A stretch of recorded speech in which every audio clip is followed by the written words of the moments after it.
Hello everyone, welcome back. This is a story from Her Silent Revenge, and it has taken a turn you absolutely didn't expect. Let's begin. When my 1-year-old son was diagnosed with Down syndrome, my ex-husband abandoned us and had an affair. 7 years later, he saw me at the hospital and mocked, "Where's your defective kid? Is he even alive?" I just stayed silent and smiled, knowing people rarely change. But in just one day, he would regret it when he learned that only the son he abandoned could save his own daughter. Thank you for being here. Before we begin, have you ever been underestimated because of who you love or the challenges you face? Drop a comment and let me know where you're watching from. Quick note, this narrative includes fictionalized elements for storytelling purposes. Names and settings are coincidental, but the lessons I'm sharing resonate deeply. 8 years is long enough to rebuild a life, to raise a child alone, to convince yourself the past can't hurt you anymore. Long enough to forget the exact shade of someone's eyes, the hollow feeling in your chest when they walk away without looking back. Standing in St. Michael's Memorial Hospital on a Tuesday afternoon in February 2024, I learned that some ghosts don't stay buried. They show up when you least expect them, throw coffee on your white blouse, and remind you that the past always catches up. I'm Alara Mitchell, 33, CEO of BioInsight Analytics and single mother to an 8-year-old boy who happens to be one of the country's most brilliant diagnosticians. Most people don't know that last part. They see Leo's Down syndrome and make assumptions. They see his thick glasses, his awkward gait, and think they know his limitations. They have no idea what he's capable of. That Tuesday, I was at the hospital because Leo had case files to review. Once weekly doctor. Margaret Hayes, head of pediatrics, sent diagnostic puzzles, x-rays, MRs, lab results that stumped other doctors. Leo reviewed them remotely under the alias, the Shadow Genius. The system worked perfectly. Hospitals paid BioInsight for diagnostic AI access, which was genuinely good, but what made our 97.2% accuracy rate so impossibly high was Leo. He spotted anomalies that even the most advanced algorithms missed, a slight shadow indicating early pneumonia, irregular blood work patterns suggesting rare genetic disorders, brain scan asymmetries revealing tumors. He'd saved 47 lives in 2 years. 47 children who would have been misdiagnosed or sent home to die if Leo hadn't caught what everyone else missed. And no one knew he was 8 years old. I was standing near the 5th floor elevators checking my phone when I felt the impact, a sharp jolt against my shoulder, and suddenly hot liquid soaked my entire front. Coffee. Expensive coffee, judging by the smell. I looked down at my ruined white blouse, watching the brown stain spread across the fabric. "Watch where you're going," a man's voice said. Not an apology, dismissive, annoyed. I looked up, ready to tell this person exactly what I thought of their manners, and froze. Julian Ashford, 8 years older, still handsome in that polished corporate way. Expensive haircut, graying temples, tailored navy suit. But his face was haggard, his eyes hollow with exhaustion. He didn't look at me. He just adjusted his tie, muttered something under his breath, and hurried past me toward the pediatric ICU. He didn't recognize me, not even for a second. I stood there, coffee dripping down my blouse, watching him disappear around the corner. My hands were shaking. My chest felt tight. 8 years. 8 years of carefully constructed composure, and it took 5 seconds for him to reduce me to the 25-year-old woman he'd abandoned. I forced myself to breathe. Then I turned and walked quickly to the staff locker room. The nurse on duty, Sarah, a kind woman I'd known for years, took one look at my coffee-soaked blouse and handed me a spare set of scrubs. "Here," she said, "you can't walk around like that." I thanked her, changed quickly, and folded my ruined blouse into my bag. The scrubs were slightly too big, plain blue, hospital issue, but they were clean. I caught my reflection in the mirror, hair pulled back, no makeup, wearing borrowed scrubs. I looked like a staff member, a janitor maybe, or a cafeteria worker. I should have gone home, changed into something professional. But Leo was still here, and I needed to check on him before we left. I stepped back into the hallway and nearly walked straight into Julian again. He was standing outside one of the ICU rooms talking on his phone. When he saw me, he ended the call and turned. For a moment, we just looked at each other. Then I saw it, the recognition spreading across his face. Slowly at first, then all at once. His eyes widened, his mouth opened slightly. "Alara," he said, his voice uncertain, is that you?" I didn't respond. I couldn't. He took a step closer, his expression shifting from confusion to something uglier. His eyes flicked down to the scrubs I was wearing, and I saw the exact moment he made his assumption. "It is you," he said, his tone cooling. "Alara Mitchell. I didn't recognize you earlier." He gestured vaguely at my clothes. "Working here now, cleaning rooms." I felt my face flush. "I'm not—" "Where's your defective kid?" He interrupted, his voice casual, almost amused. "The one with Down syndrome. Leo, right?"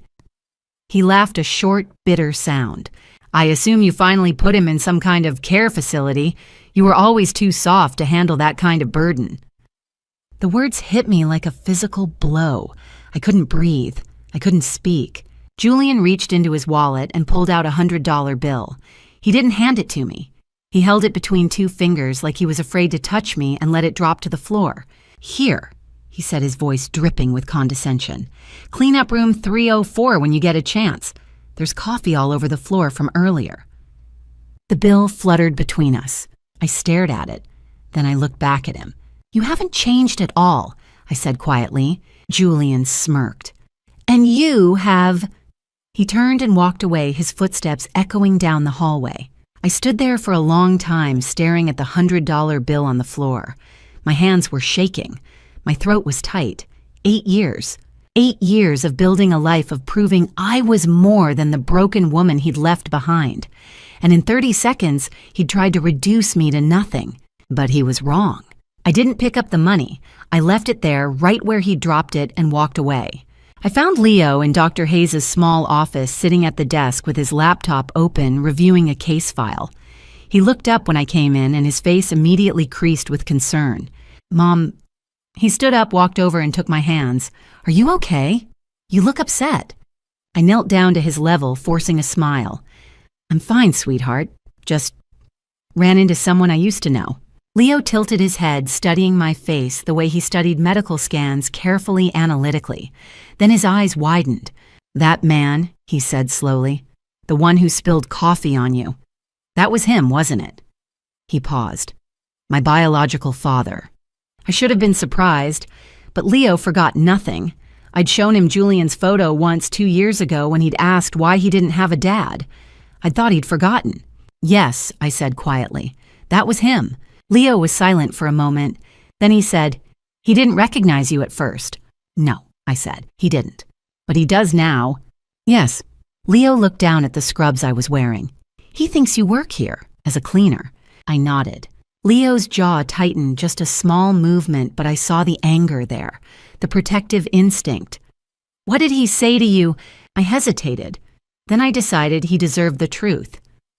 "He asked where you were. He called you. He used the word defective. And he threw money at me." Leo's expression didn't change, but his hands clenched into small fists. "Mom," he said, his voice very calm, very steady. "That man is not my father. He's just someone who shares DNA with me, and he doesn't get to hurt you anymore." I pulled him into a hug, feeling the sting of tears I refused to let fall. Before I could respond, Dr. Hayes burst into the office, her face pale. "Ilara," she said breathlessly, "I need Leo. We have a critical case, 7-year-old girl, acute heavy metal poisoning. Lead and mercury levels I've never seen before. The father is desperate. He's heard about the shadow genius, and he's begging me to reach out." Leo and I looked at each other. "What's the father's name?" I asked, though I already knew. Dr. Hayes checked her notes. "Julian Ashford." Leo's expression didn't change. He just adjusted his glasses, squared his small shoulders, and said, "Send me the files." I stood in that hallway later, watching Julian pace outside the ICU, his face haggard with desperation. He didn't know that the shadow genius he was begging for was the son he'd called worthless. He didn't know that the woman in the borrowed scrubs was the CEO of the company he'd pinned his hopes on. 8 years ago, he'd walked away because our son had Down syndrome. Today, he was throwing himself at the mercy of strangers, not knowing the stranger he needed most was the 8-year-old boy he'd abandoned. Karma, I was learning, had a sense of irony, and it was only just beginning. People always ask me when I knew it was over. They expect a dramatic answer, a shouting match, a discovered affair, something explosive and final. But the end of my marriage wasn't like that. It was quieter, more insidious. It started with a single sentence from a doctor I'd never met before in a beige examination room that smelled like antiseptic and false hope. I need to take you back to when I was 25 years old and believed in things like forever. Back to when Julian Ashford wasn't a ghost I'd spent 8 years trying to forget, but the man I'd promised to build a life with. We met in college. He was studying business at Ethelgard State. I was majoring in biology with dreams of medical school. He was confident, ambitious, the kind of person who walked into a room and immediately became its center. I was quieter, more analytical. We shouldn't have worked, but somehow we did. He made me feel like I could be more than I was. I made him feel like he was more than he appeared. We got married 2 years after graduation. Small ceremony, just family and close friends. I'd given up on medical school by then, too expensive, and Julian's startup was struggling, so I took the job at Horizon Health Insurance, telling myself it was temporary. We'd bought a small house in Riverside District with a white picket fence and room for the family we'd planned down to the smallest detail. 2 kids we'd decided, a boy and a girl, 2 years apart. Good schools, the whole American dream. I got pregnant in spring 2016. We were both thrilled. Julian had just sold his startup, making enough money that I could finally quit my job. We'd already picked out names, painted the nursery, bought more baby clothes than any rational person needed. Julian walked around with this permanent smile, showing everyone the ultrasound photos, like they were masterpieces. The first ultrasound at 8 weeks showed a strong heartbeat, perfect development. We went out for dinner afterward to celebrate. The second ultrasound was scheduled for 20 weeks, the anatomy scan. It was supposed to be routine. Dr. Samuel Lawson was the on-call obstetrician that day. I'd never met him before. Something about the way he kept glancing at the screen, his expression carefully neutral, made my stomach twist. The technician left the room. The first sign something was wrong. They never leave the room during a normal scan. Dr. Lawson sat down, positioned himself so he could see both of us, and folded his hands in his lap. Mr. and Mrs. Ashford, I need to discuss something with you. The ultrasound shows several markers consistent with Down syndrome. Increased nuchal fold thickness, absent nasal bone, shortened femur length. We'll need additional testing, but based on what I'm seeing, there's a high probability your baby has trisomy 21. I watched Julian's face change. He stood up abruptly.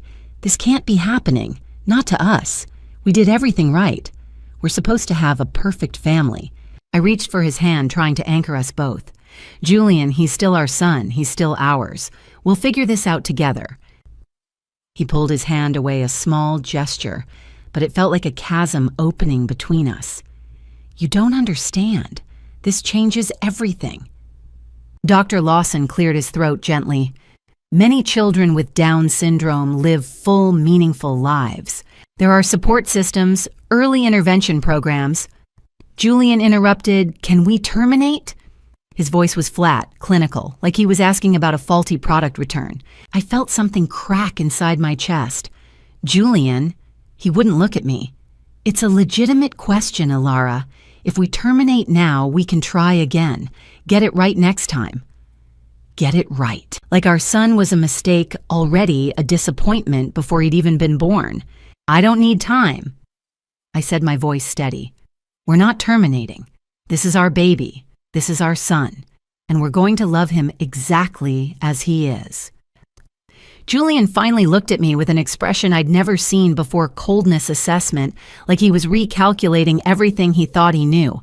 We'll talk about this at home, he said, and walked out. That was May 2016, 3 months before everything fell apart completely. Over the following weeks, Julian became a shadow in our house. He'd leave early, come home late, spend hours texting someone whose name never appeared, just an initial, S. By August, I was 8 months pregnant and sleeping alone. Julian had moved into the guest room. One night in late August, I confronted him. Who is S? He looked at me with that same assessing gaze. She's a business partner, Sienna Cole. The way he said her name told me everything I needed to know.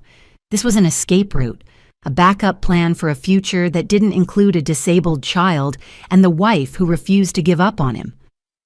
I need space, he said. This pregnancy, this situation, it's too much. I'm not ready for this kind of responsibility. I wanted to scream to remind him that the only thing that had changed was a diagnosis. But I was 8 months pregnant and suddenly terrified that if I pushed too hard, he'd leave before the baby was born. So I said nothing. Leo was born on December 15th, 2016 at 3:17 in the morning. Labor came fast and hard. Julian wasn't there despite my calls and texts. Rachel drove me to St. Michael's held my hand through every contraction. My son came into the world screaming pink and perfect and unmistakably beautiful. He had the almond-shaped eyes characteristic of Down syndrome, a slightly flattened facial profile, and the most perfect tiny fingers I'd ever seen. I fell in love instantly. My phone buzzed, a text from Julian, "I can't do this, I'm sorry." 6 words. That was all I got. I held Leo closer, felt his warmth against my chest, his tiny heartbeat steady and strong. "I will protect you," I whispered against his soft hair. "No matter what. You are not a mistake. You are my miracle." 3 days later, I came home to find the house empty. Julian's clothes were gone, his laptop, his files, everything. He'd left behind the nursery furniture, the baby clothes, everything meant for the son he'd wanted. That was the last time I saw Julian Ashford. He disappeared, taking our savings, our home, our carefully planned future, but he'd forgotten one thing. He'd left me with the one person he thought was worthless. The one person he believed would ruin my life. He had no idea that person would save it. The email arrived on a Tuesday morning exactly 3 weeks after Julian walked out.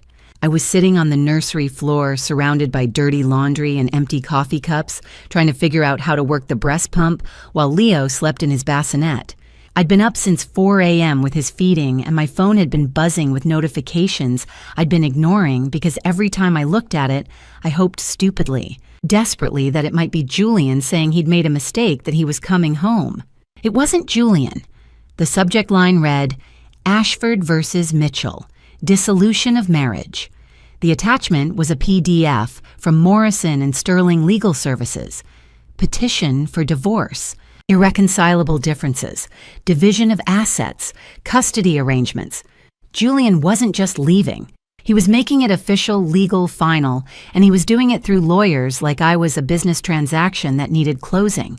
My phone rang before I could process what I was reading. Unknown number. Mrs. Ashford. "This is Jennifer Martinez calling from First National Bank regarding your mortgage account. I'm calling to inform you that your payment is 60 days past due." 60 days past due. That was impossible. We'd set up automatic payments. Julian had handled all the finances. "There must be a mistake," I said, trying to keep my voice steady. "We have automatic payments set up." "Ma'am, the account those payments were drawing from was closed in November. We've sent multiple notices to your address. There's also another matter our records show a second mortgage was taken out on the property in September 2016. That payment is also delinquent. Combined with the first mortgage, the total amount due is $120,000. If payment isn't received within 30 days, we'll have no choice but to begin foreclosure proceedings." The floor seemed to tilt beneath me. A second mortgage? I never signed anything for a second mortgage. She hung up before I could say anything else. I sat there on the nursery floor trying to understand what had just happened. Julian had taken out a second mortgage on our house, forged my signature, and then disappeared. This wasn't just abandonment, this was theft, this was sabotage. I called our bank, the one where we kept our joint savings account with $85,000. "I'm sorry, Mrs. Ashford, but that account was closed in December. The funds were transferred out in a single transaction on December 10th. December 10th. 5 days before I went into labor. 5 days before Leo was born. Transferred where? I asked. I'm not authorized to disclose that information. The account was changed to single holder status in November. Only Mr. Ashford's signature was required for the transfer. Leo woke up, then his soft whimpers quickly escalating to full-blown wails. I picked him up, held him against my chest, and realized with perfect, terrible clarity, Julian hadn't just left us. He'd systematically dismantled our entire life piece by piece while I was pregnant and trusting and too naive to see what was happening. I called Rachel. She arrived within an hour, storming into my house like an avenging angel in a power suit. "Tell me everything," she said. So I did. The email, the bank calls, the second mortgage, the missing $85,000. "That son of a bitch," she said finally. "Give me 48 hours. I'm going to dig into every financial record, every document, every transaction." 2 days later, Rachel called with an update.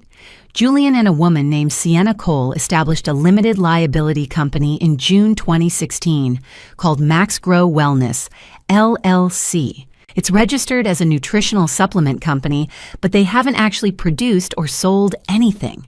It's essentially a shell. The $85,000 from your joint account was transferred directly into Max Grow's business account, along with the $120,000 from the second mortgage. Julian used your life savings as seed money for a fake company. Who's Sienna Cole? Rachel hesitated. I ran a background check. She's 36, moved to Ethelgard in 2015. Based on the timeline of their photos together, I think they've been involved since at least early 2015, before you got pregnant. Julian had been cheating on me for over a year. The entire time I was pregnant, he'd been planning this. "There's more," Rachel said, her voice careful, now gentle. I contacted Julian's attorney. He basically told me that Julian's willing to give you full custody of Leo. No visitation rights, no child support obligations. In exchange, you won't pursue any financial claims against him. And Alara, he threatened that if you fight this, they'll argue in court that you're an unfit mother due to financial instability. They'll say you can't provide for Leo, that it's in the child's best interest to be placed in foster care. I couldn't speak, couldn't breathe. Julian was threatening to take my son and put him in foster care if I tried to get back the money he'd stolen. Can he do that? I finally managed to ask. Legally, it's a weak argument, but it would mean a custody battle, which means lawyers, which means money you don't have. He's banking on you being too broke to fight back.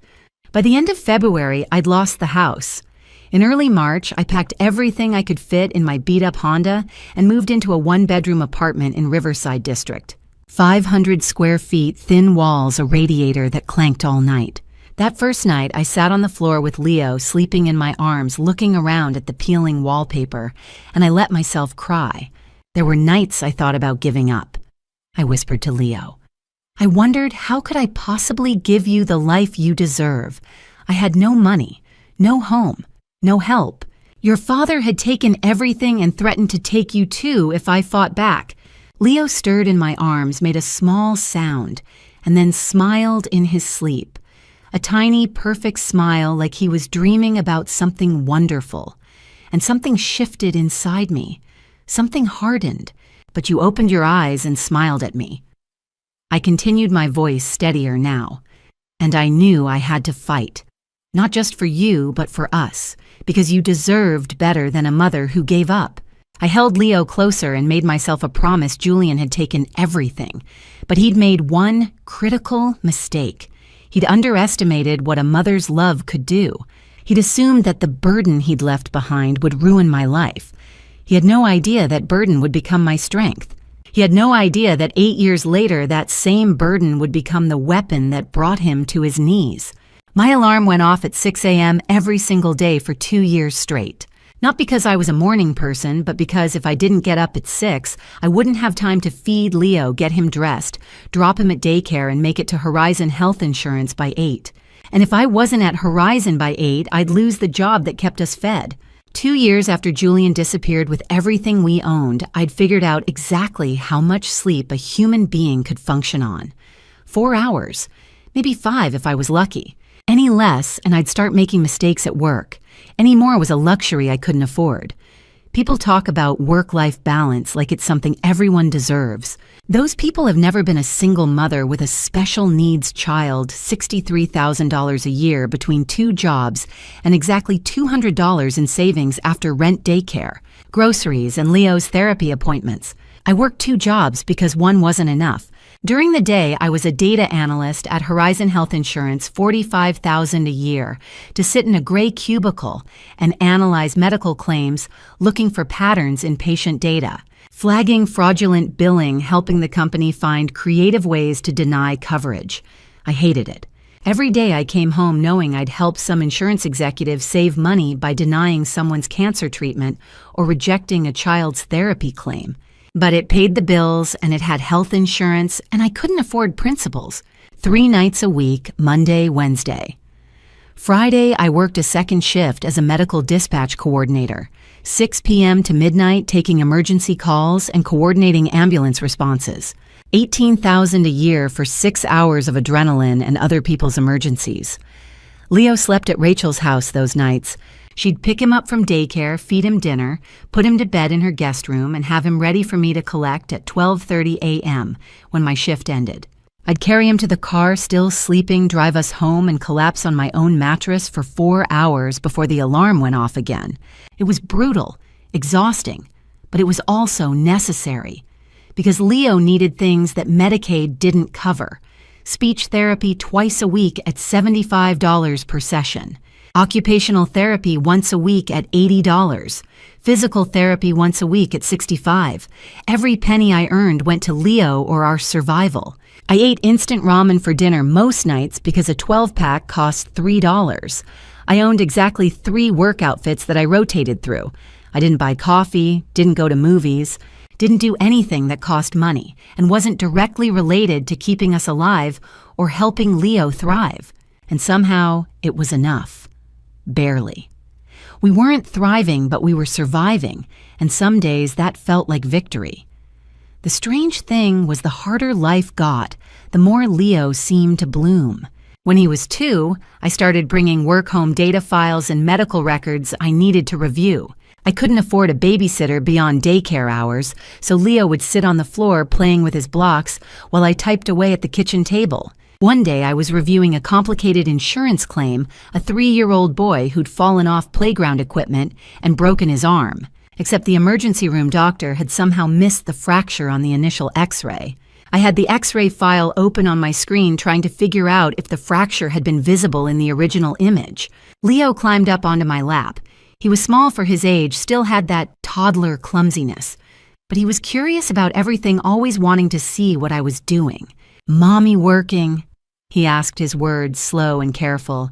"Yes, baby. Just looking at some pictures." He tilted his head, studying the x-ray on my screen, and pointed with one small finger. "Bone broken," he said. I laughed. "That's right, sweetheart. Someone broke their arm. Very smart."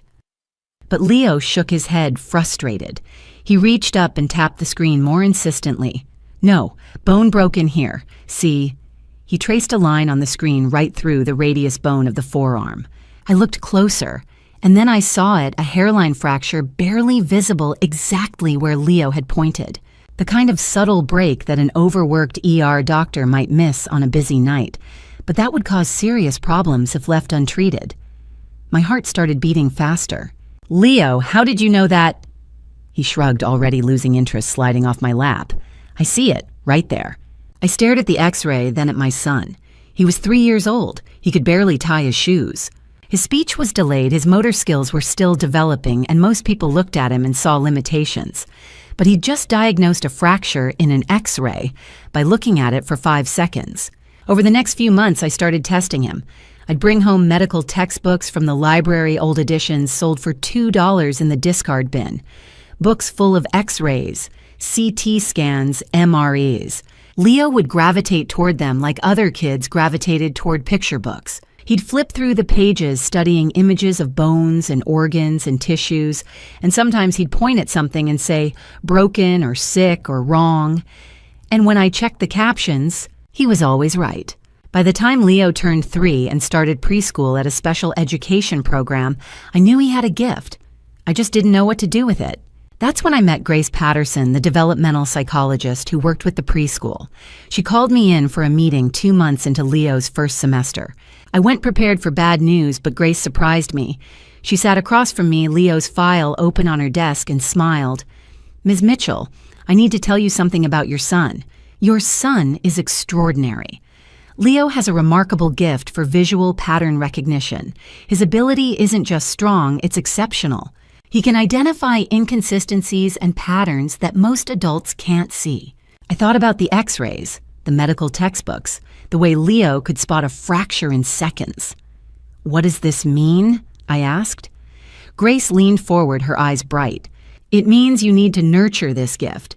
If you can find ways to develop it, expose him to more complex visual challenges, teach him to apply this skill, there's no limit to what he might achieve. I left that meeting feeling something I hadn't felt in a long time. Hope. That night, after Leo was asleep, I sat at my kitchen table with my ancient laptop and started researching. Visual learning, pattern recognition, medical imaging, data analysis. And slowly an idea began to form. I realized that if I could somehow combine Leo's gift with the right tools, if I could figure out how to channel his ability into something meaningful, we could build something no one had ever seen before. But first, I needed to learn programming, machine learning, data science. I was 28 years old, working 2 jobs, sleeping 4 hours a night with exactly $200 in savings, and a 3-year-old son who just spotted a fracture in an X-ray. And I decided I was going to learn to code. Most people would have said it was impossible. But those people hadn't met Leo. They hadn't watched a 3-year-old with Down syndrome prove that impossible just meant no one had figured out how yet. The pandemic changed everything, but not in the ways you'd expect. When COVID-19 shut down Ethelgard in March 2020, I thought I'd lose everything again. Horizon Health Insurance sent us home with laptops and vague promises about job security. The medical dispatch center cut shifts. Suddenly, I was working from our tiny Riverside apartment, trying to maintain 2 jobs while keeping a 4-year-old entertained during lockdown. But working from home meant Leo could sit beside me while I worked, and that changed everything. It was May 2022, months into lockdown when it happened. I was reviewing insurance claims at our kitchen table, my laptop open with multiple windows covering the screen with patient files and medical imaging and endless spreadsheets. Leo had his coloring book spread out beside me, but he kept looking up at my screen, more interested in the medical images than in his crayons. "What you working on, Mommy?" he asked, climbing onto the chair next to mine. His speech had improved dramatically over the past year, still slower than other kids his age, but clear and purposeful. "Just checking some files, baby, making sure everything looks right." I was reviewing a claim for a 3-month-old infant who'd had multiple doctor visits but no significant findings. Healthy baby, according to all the records. The family was claiming their pediatrician had missed something, but I couldn't find any evidence of misdiagnosis in the files. Leo leaned closer, squinting at the echocardiogram image on my screen. It was a standard heart ultrasound, the kind they do on newborns to check for congenital defects. I'd looked at hundreds of them. This one appeared normal, 4 chambers, proper blood flow, no obvious abnormalities. "Mommy." Leo said, his small finger reaching toward the screen. "This picture is wrong. The baby's heart has a hole right here." He pointed to a specific spot on the ultrasound right between the ventricles. "See the shadow? It's not supposed to be there." My heart stopped. I looked closer at the image, zooming in on the area Leo had indicated. And there, it was a small, barely visible irregularity in the ventricular septum. The kind of subtle defect that an overworked ultrasound technician might miss, that a pediatrician might overlook if they weren't specifically looking for it. A ventricular septal defect. A hole in the wall between the heart's lower chambers. In a 3-month-old infant, if left untreated, it could lead to heart failure. I felt cold all over. "Leo, are you sure?" He nodded, already losing interest, sliding off the chair. "The shadow's wrong. Means there's a hole." I sat there for a long moment, staring at the image, my mind racing. Then I did something I wasn't supposed to do. I contacted the family directly, suggesting they get a second opinion from a pediatric cardiologist. I flagged the claim for additional review. Then I waited. 3 days later, I got a call from my supervisor. I was sure I was about to be fired for overstepping. Instead, she said, "Alara, I don't know how you caught this, but you were right. The family took the baby to a specialist. Ventricular septal defect exactly where you indicated. They're scheduling surgery next week. You saved that child's life. I hung up and looked at Leo, who was sitting on the floor building a tower out of blocks, completely oblivious to what he'd just done. My 4-year-old son with Down syndrome had just diagnosed a life-threatening heart defect that multiple medical professionals had missed. That's when I called Grace Patterson. We'd stayed in touch since Leo started preschool, but this was different. This wasn't about developmental therapy or educational strategies. This was about what to do with a gift that was becoming impossible to ignore. Grace listened to the whole story, then went quiet for a moment. Alara, I think it's time Leo met someone. Doctor. Margaret Hayes. She's the head of pediatrics at St. Michael's Memorial. She specializes in unusual cases, exceptional children. I think she'd be very interested in meeting Leo. 3 weeks later, I found myself sitting in Dr. Hayes' office at St. Michael's Memorial, watching as a woman in her late 50s with steel gray hair and sharp, intelligent eyes studied my son like he was the most fascinating puzzle she'd ever encountered. Doctor. Margaret Hayes had been a pediatrician for 30 years. She was known for solving cases that stumped other doctors for seeing patterns no one else could see. And she wanted to test Leo. I'm not going to treat him like a laboratory experiment. She told me, her voice firm but kind. But Grace told me about his abilities, and I'd like to see for myself. With your permission, I've prepared a series of medical images, X-rays, MRIs, CT scans, ultrasounds. Each one has a specific pathology. I'd like to see if Leo can identify them. She'd prepared 20 images, different ages, different conditions, different body systems. Some were obvious clear fractures, massive tumors. Others were subtle early-stage cancers, minor bone deformities, metabolic abnormalities that would only be visible to someone who knew exactly what they were looking for. Leo sat at Dr. Hayes' desk, his legs dangling from the chair, his glasses slightly crooked, looking at each image on her computer screen with that focused intensity I'd come to recognize. He got 19 out of 20 correct.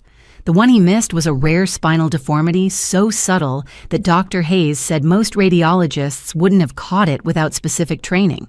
When it was over, Dr. Hayes sat back in her chair and looked at me with an expression I couldn't quite read. Wonder, maybe.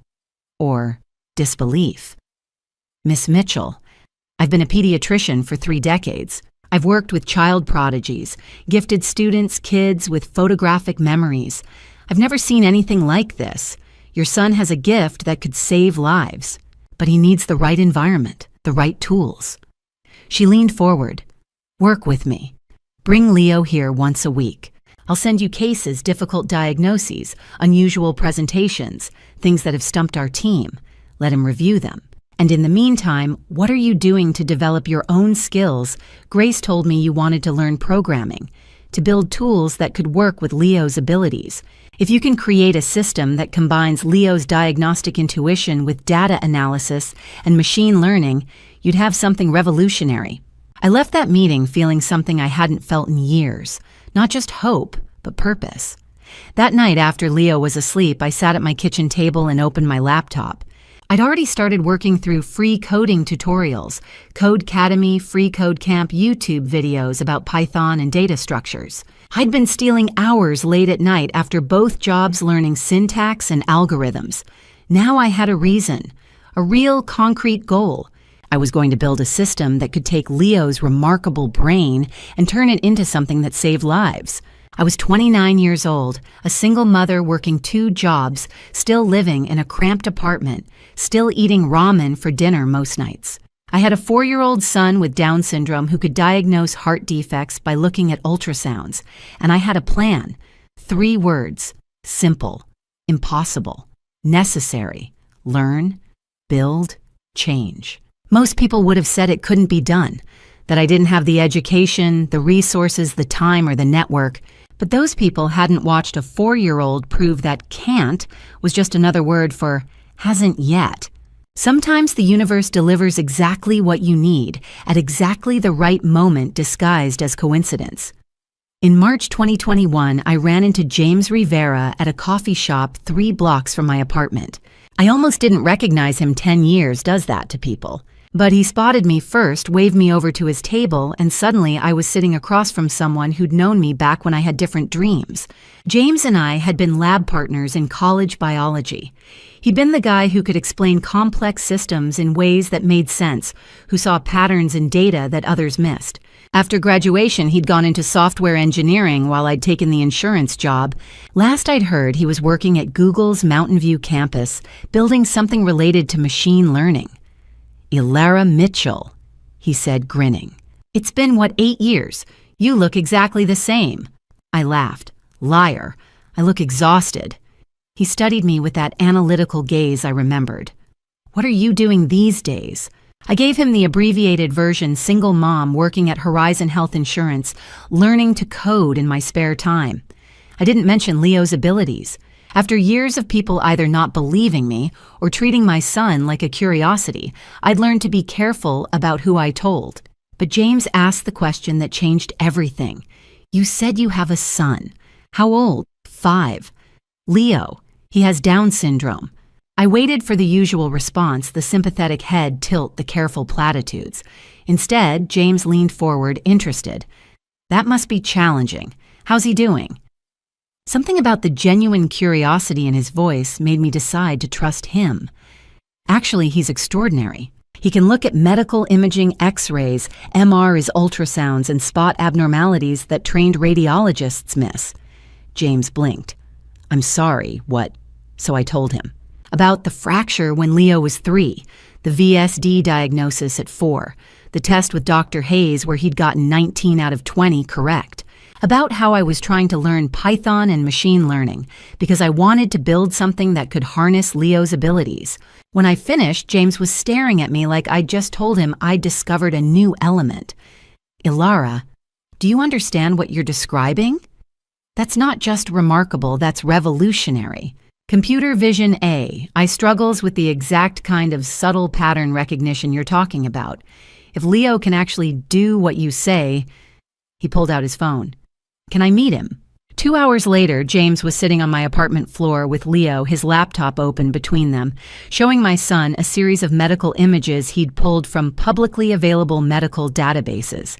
10 images, complex cases, subtle pathologies, the kind of diagnostic puzzles that would take a radiologist several minutes each to analyze. Leo looked at each one for maybe 90 seconds, pointed out the abnormality, and moved on to the next. 10 out of 10 correct. 15 minutes total. James looked at me, then at Leo, then back at me. "This is insane. Ilara, this is actually insane. Do you know what you have here? A 5-year-old who's really good at spotting patterns." No. James was talking fast now the way he used to when he got excited about an idea in class. "You have the missing piece that every diagnostic AI system in the world is trying to develop. Machine learning is great at processing large data sets, but it struggles with edge cases, with subtle variations, with the kind of intuitive leaps that human experts make. Leo can do what the algorithms can't. He can see what shouldn't be there. If we combine his diagnostic ability with machine learning use, AI, to handle the routine cases and flag the difficult ones for human review, with Leo as the human element, we could build something that's more accurate than either humans or machines alone. A hybrid system.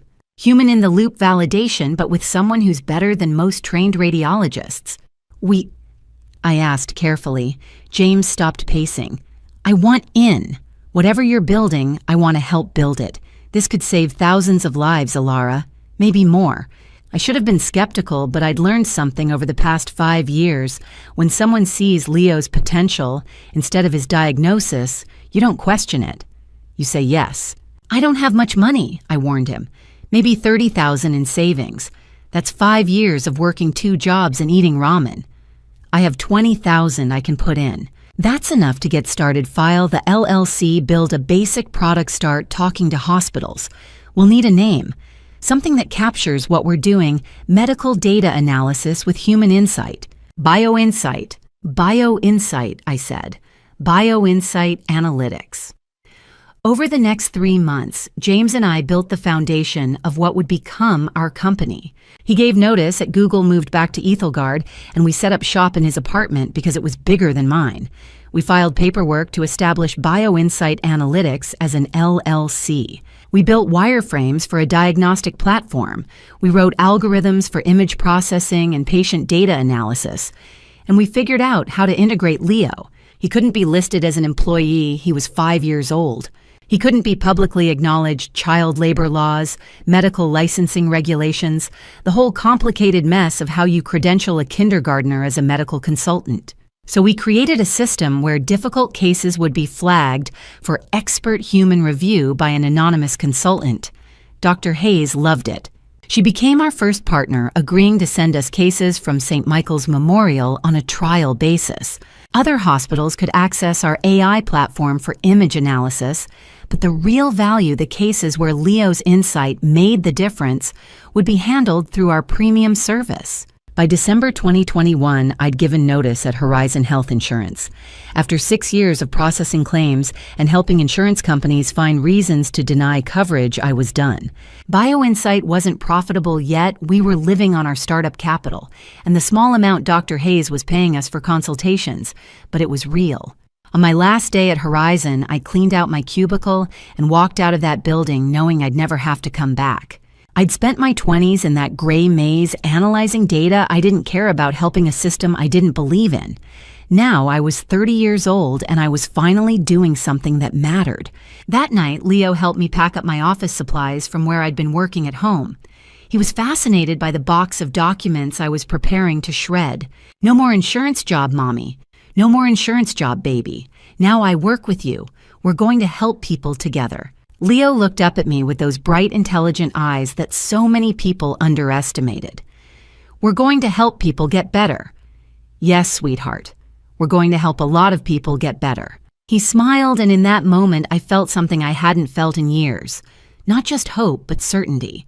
We had $50,000, a 5-year-old genius who was about to start kindergarten, and a business plan that most venture capitalists would laugh at. We had a Google engineer who'd walked away from stock options to build something meaningful, and a pediatrician who was willing to bet her reputation on a child she barely knew. Most people would call that crazy, reckless, irresponsible. But I called it a plan. And in 2022, that plan was about to change everything. By the time January 2022 arrived, I had already burned through 3 legal pads filled with notes, spreadsheets, and contingency plans. James and I had spent December finalizing the prototype, and now we stood in a cramped 500-square-foot office in Riverside, the same neighborhood where I'd once lived in a 1-bedroom apartment, with Leo barely scraping by. The irony wasn't lost on me. This time, though, I wasn't here because I had no choice. I was here because I chose to build something. The office smelled like fresh paint and ambition. James had set up 2 desks, a whiteboard covered in algorithm diagrams, and a small corner where Leo could sit with his books and puzzles. We'd hired 2 part-time engineers, both fresh out of grad school, eager and hungry, and I'd officially registered BioInsight Analytics, LLC, with the state of Ethelgard. $50,000 in seed capital. $30,000 from my savings, scraped together from years of double shifts and careful budgeting. $20,000 from James, who'd liquidated stock options from his Google days. Welcome to BioInsight, James said, grinning as he handed me a cheap foam cup of coffee. CEO. I laughed, though my hands were shaking. I'm not sure I know what I'm doing. None of us do, he said. That's the fun part. The product was called BioInsight Diagnostic Suite, an AI-powered platform that analyzed medical images, X-rays, MRIs, CT scans. But what made it different from the dozens of other medical AI startups flooding the market was one feature James and I had built in from the start: human-in-the-loop validation. Every diagnosis generated by the AI was reviewed by a consulting specialist before it was sent to the hospital. The hospitals loved it. It gave them confidence. What they didn't know was that the consulting specialist was a 6-year-old boy who could spot a pulmonary embolism faster than most radiologists. Leo sat cross-legged on a beanbag chair in the corner, flipping through a picture book about the solar system. He looked up at me and smiled. Mommy, when do we start? Soon, sweetheart, I said. Very soon. By June, we had our first contract. Dr. Margaret Hayes had been instrumental. She'd been working with Leo since he was 4, and she believed in him not just as a curious child, but as someone with a genuine gift. When I told her about BioInsight, she didn't hesitate. She brought the proposal to the board of St. Michael's Memorial Hospital, and after weeks of negotiation skepticism and a live demo that left 3 senior radiologists speechless, they agreed to a 6-month pilot program. $200,000, 6 months. One condition, BioInsight had to achieve a diagnostic accuracy rate of at least 95%. I signed the contract in Dr. Hayes' office, my hand trembling as I wrote my name. James stood beside me, arms crossed, trying to look calm. Leo was at school oblivious to the fact that his entire future and mine hinged on the next 6 months. "You've got this," Dr. Hayes said, shaking my hand. "I've seen what Leo can do. The world just needs to catch up." The first 3 months were a blur. Hospitals sent us cases, hundreds of them. The AI flagged anomalies, highlighted patterns, suggested diagnoses, and then Leo reviewed them. He worked at home, sitting at a small desk James had built for him, a second monitor angled, so I could see what he was looking at. Every evening after school, he'd pull up the queue of images waiting for him. He never complained.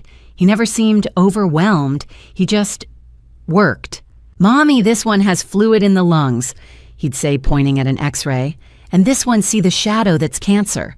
I'd send his notes back to the hospital, anonymized and formatted to look like they came from a senior diagnostician. The hospitals never questioned it. Why would they? The accuracy rate after 3 months was 97.2%. St. Michael's renewed the contract. 2 years, $800,000. By September, Leo had a nickname. The hospitals didn't know his real name, of course. To them, he was the Shadow Genius, a mysterious consultant who never showed his face, never attended meetings, but somehow delivered flawless diagnoses within minutes. Complex cases that stumped entire medical teams would land on our platform, and within 10 to 20 minutes, a detailed analysis would come back. The hospitals paid $5,000 per consultation. Leo handled 2 to 3 cases per week. He was 6 years old. He still watched cartoons before bed. He still needed help tying his shoes. But when he sat in front of that screen, he was something else entirely. One evening in late September, after Leo had gone to bed, I stood in the tiny office and stared at the whiteboard. James had written the numbers in red marker 15 cases. 15 successful outcomes. $75,000 in consulting fees. "We did it," James said quietly, standing beside me. I nodded, but I couldn't speak. 8 years ago, Julian had called Leo a genetic defect. He'd walked away because he thought our son was worthless. And now that same boy, the one Julian had abandoned, was saving lives. "Alara," James said. "You okay?" I wiped my eyes and smiled. "Yeah, I'm okay." But I wasn't just okay. I was vindicated. I was proud. And I was just getting started. By the time Leo turned 6, he'd consulted on 15 cases, all of them successful. Doctors across Ethelgard were talking about the Shadow Genius, a consultant who never missed, never hesitated, never failed. They had no idea that the genius behind the screen was a first grader who still asked me to read him bedtime stories, and I wasn't about to tell them. The first year of BioInsight's existence had been a sprint. The second year felt like flight. By early 2023, we'd moved from survival mode to something I'd never experienced before: success. Real, undeniable, measurable success. The kind that showed up in bank statements, hiring offers, and emails from hospital executives who wanted to partner with us. James and I had expanded the team to 15 employees, engineers, data analysts, a marketing coordinator, and even a part-time HR consultant who helped us navigate the chaos of rapid growth. Our cramped Riverside office had been replaced by a sleek, modern space in Midtown Ethelgard, with glass walls, standing desks, and a small room in the back where Leo could work in private. My salary had jumped to somewhere between $500,000 and $800,000 a year, depending on quarterly performance. It was a number I still couldn't wrap my head around. 7 years ago, I'd been earning $63,000 working 2 jobs, counting every dollar, every meal, every gallon of gas. Now I was signing checks and approving budgets and sitting in meetings with hospital CFOs who treated me like an equal. But the real story wasn't me, it was Leo. By the time he turned 7, he'd reviewed 47 rare case diagnoses, complex high-stakes medical puzzles that even the best specialists struggled with. Pediatric cancers, autoimmune disorders, congenital heart defects that didn't show up on standard imaging. His accuracy rate on these cases was 94%. Not because he was getting worse, if anything he was sharper than ever, but because the cases we were handling now were harder. Hospitals were sending us their toughest problems, the ones where lives hung in the balance and traditional diagnostics had failed. And Leo kept solving them. The medical community didn't know his name, but they knew his legend. The shadow genius had become something of a myth. An anonymous consultant who worked through BioInsight, never attended conferences, never published papers, but somehow delivered insights that saved lives. Some doctors speculated he was a reclusive radiologist who'd retired from clinical practice. Others thought he was a team of specialists working under one pseudonym. A few joked that he was an AI that had gained sentience. None of them guessed the truth that he was a 7-year-old boy who still needed help reaching the top shelf in the kitchen. One afternoon in March, I stood in the doorway of Leo's workspace and watched him study a series of MRI scans on his monitor. He was sitting cross-legged in his chair wearing his favorite dinosaur t-shirt, a half-eaten granola bar on the desk beside him. On the screen was the brain of a 4-year-old girl in Ohio. The hospital had flagged an abnormality, but couldn't determine if it was a tumor, an infection, or a vascular malformation. They'd sent it to us as a last resort. Leo tilted his head, zoomed in on a section of the scan, and tapped the screen with his finger. "Mommy," he said, not looking away from the monitor. "This isn't a tumor, it's a blood vessel. See how it branches here? It's an AVM arteriovenous malformation. They need to operate soon or it could rupture." I walked over, looked at the scan, and saw exactly what he was describing. I didn't have his gift, but I'd learned enough over the years to recognize patterns. He was right. He was always right. "Good work, sweetheart," I said, ruffling his hair. "I'll send your notes to the hospital." He nodded, already moving on to the next case. That girl in Ohio had surgery 2 weeks later. The AVM was removed successfully. She went home a month after that, healthy and whole. Her parents never knew that the consultant who saved her life was younger than their daughter. By June, I'd saved enough to do something I never thought possible. I bought a house. Not an apartment. Not a rental. A house. 3 bedrooms, 2 bathrooms, a backyard with a wooden fence, and an oak tree that had been there for decades. It was in Oakmont Heights, one of the nicer neighborhoods in Ethelgard quiet streets, good schools, families who didn't have to choose between groceries and electricity. The asking price was $650,000. I paid it in full. The day we moved in, Leo ran through the empty rooms, his footsteps echoing on the hardwood floors. "Mommy, which room is mine?" he called from upstairs. "Whichever one you want," I called back. He chose the one with the big window overlooking the backyard. James helped me set up his desk, his monitors, his shelves of medical textbooks and picture books. By evening, the house smelled like fresh paint and takeout pizza, and Leo was asleep on the couch, exhausted from exploring. I stood in the doorway of his new room and cried. 6 years ago, we'd lost everything. The house Julian and I had bought together, the savings we'd built, the future I'd imagined. I'd moved into a 1-bedroom apartment in Riverside with a newborn baby, no money and no plan beyond survival. I'd worked 2 jobs, slept 4 hours a night, and wondered if I'd ever be able to give my son the life he deserved. And now here we were, a house with a backyard, a company that was thriving, a son who was extraordinary in every possible way. I did this, I thought. I did this without Julian. I did this for us. In November, Rachel called. I hadn't heard from her in months. She'd been busy with a high-profile case involving corporate fraud, and I'd been buried in work. But when her name flashed on my phone one Tuesday evening, I answered immediately. "Ilara," she said, and I could hear the tension in her voice. "I need to tell you something. Julian Ashford is in the news." I froze. I hadn't heard that name in years. Not out loud. Not from someone else's mouth. "What happened?" I asked, my voice flat. "His company, MaxGrow Wellness. It's being investigated by the FDA. Apparently, several families have reported that their kids got sick after using MaxGrow supplements, some kind of contamination. The media's all over it. There's talk of lawsuits, recalls, criminal charges. I didn't feel anything at first. Not anger, not satisfaction, just emptiness. Alara, Rachel, said, "Are you there?" "Yeah," I said quietly. "I'm here." "I thought you should know. I mean, after everything he did to you." "Thanks, Rachel," I said. "I appreciate you telling me." I hung up and sat in the dark for a long time, staring at nothing. I thought I'd moved on. I thought Julian Ashford was just a chapter I'd closed, a man who'd hurt me, abandoned us, and faded into irrelevance. I'd built a life without him. I'd succeeded without him. I didn't need him, and I didn't need revenge. But when I heard his name again, I realized something. Some stories don't end until justice is served, and karma was only just beginning. The night after Rachel's call, I sat at my kitchen table with my laptop open, staring at the screen. Leo was asleep upstairs. The house was quiet except for the hum of the refrigerator and the occasional creak of the old oak tree outside. I told myself I didn't care what happened to Julian Ashford.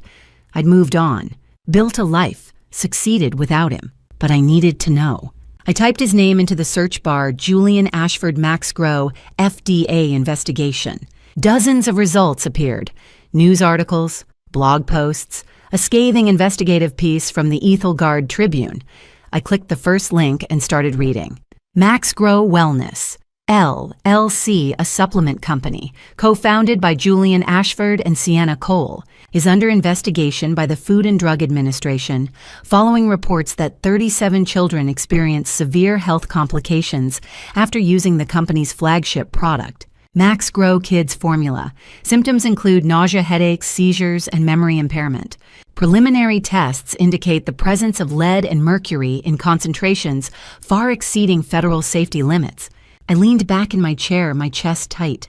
37 children, lead, mercury. I didn't feel satisfaction. I didn't feel anger. I just felt empty. I kept reading.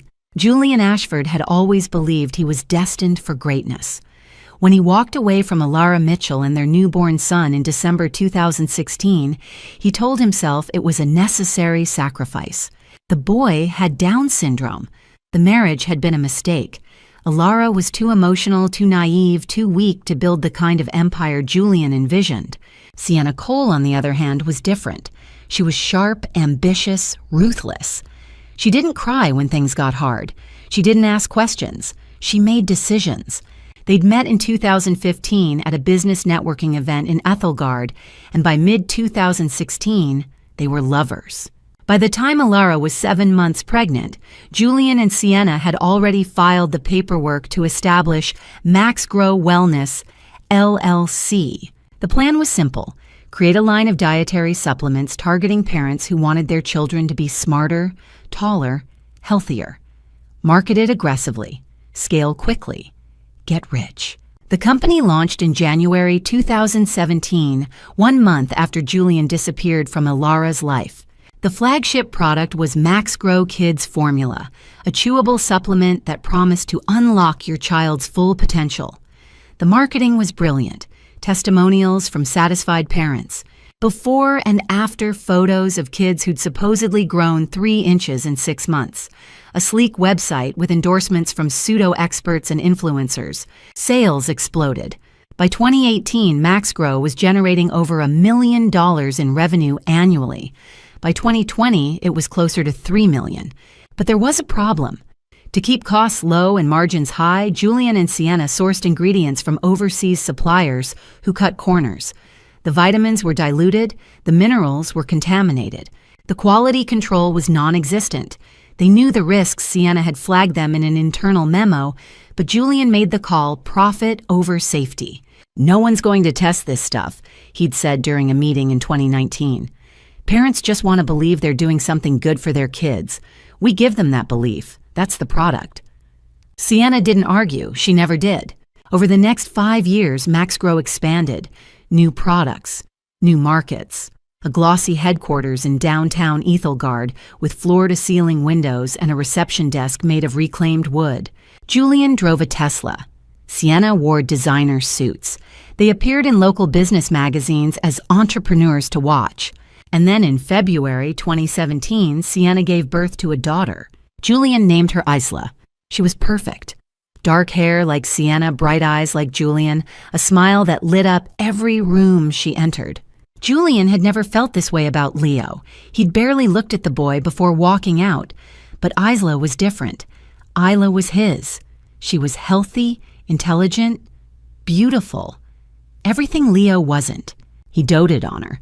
Bought her toys, books, clothes she'd never wear.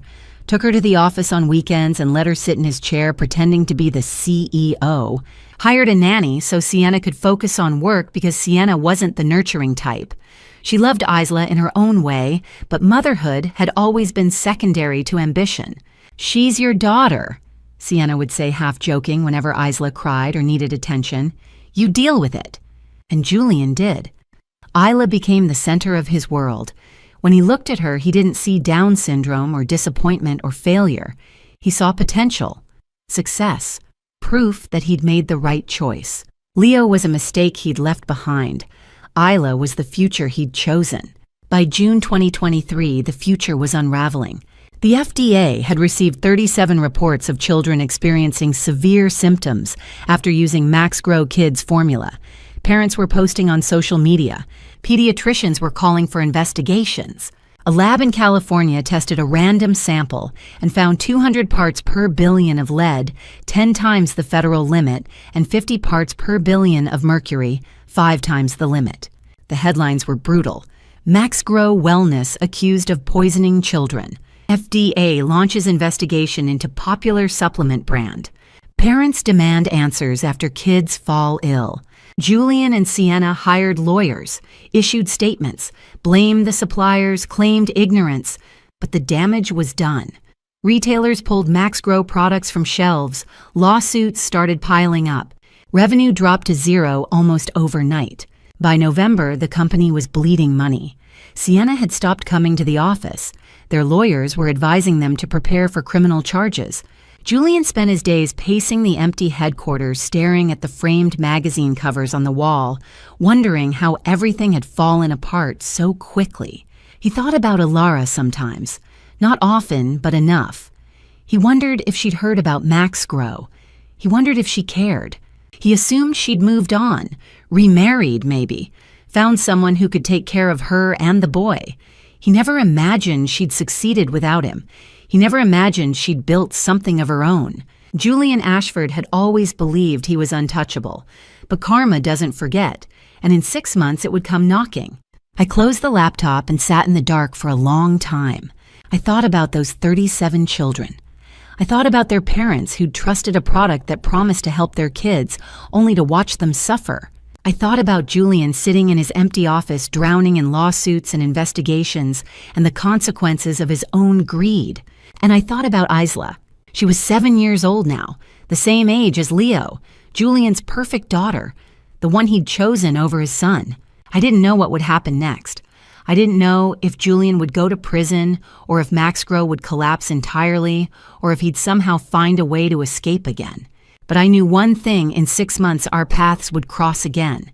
And when they did, he'd realize the boy he abandoned was the only one who could save the daughter he loved.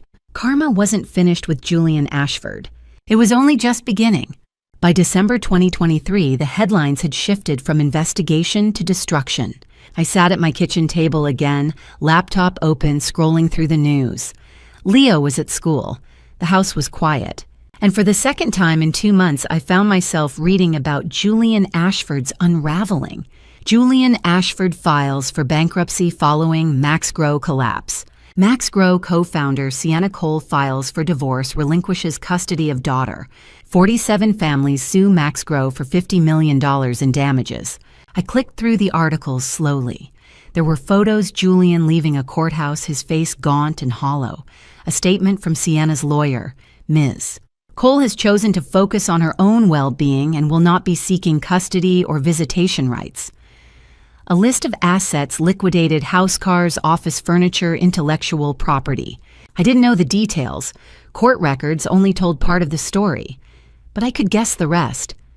I'd lived through something similar once 8 years ago when Julian took everything from me. Now it seemed someone had done the same to him. Karma had a long memory. It started in September 2023, 3 months before those headlines. Isla Ashford was 6 years old.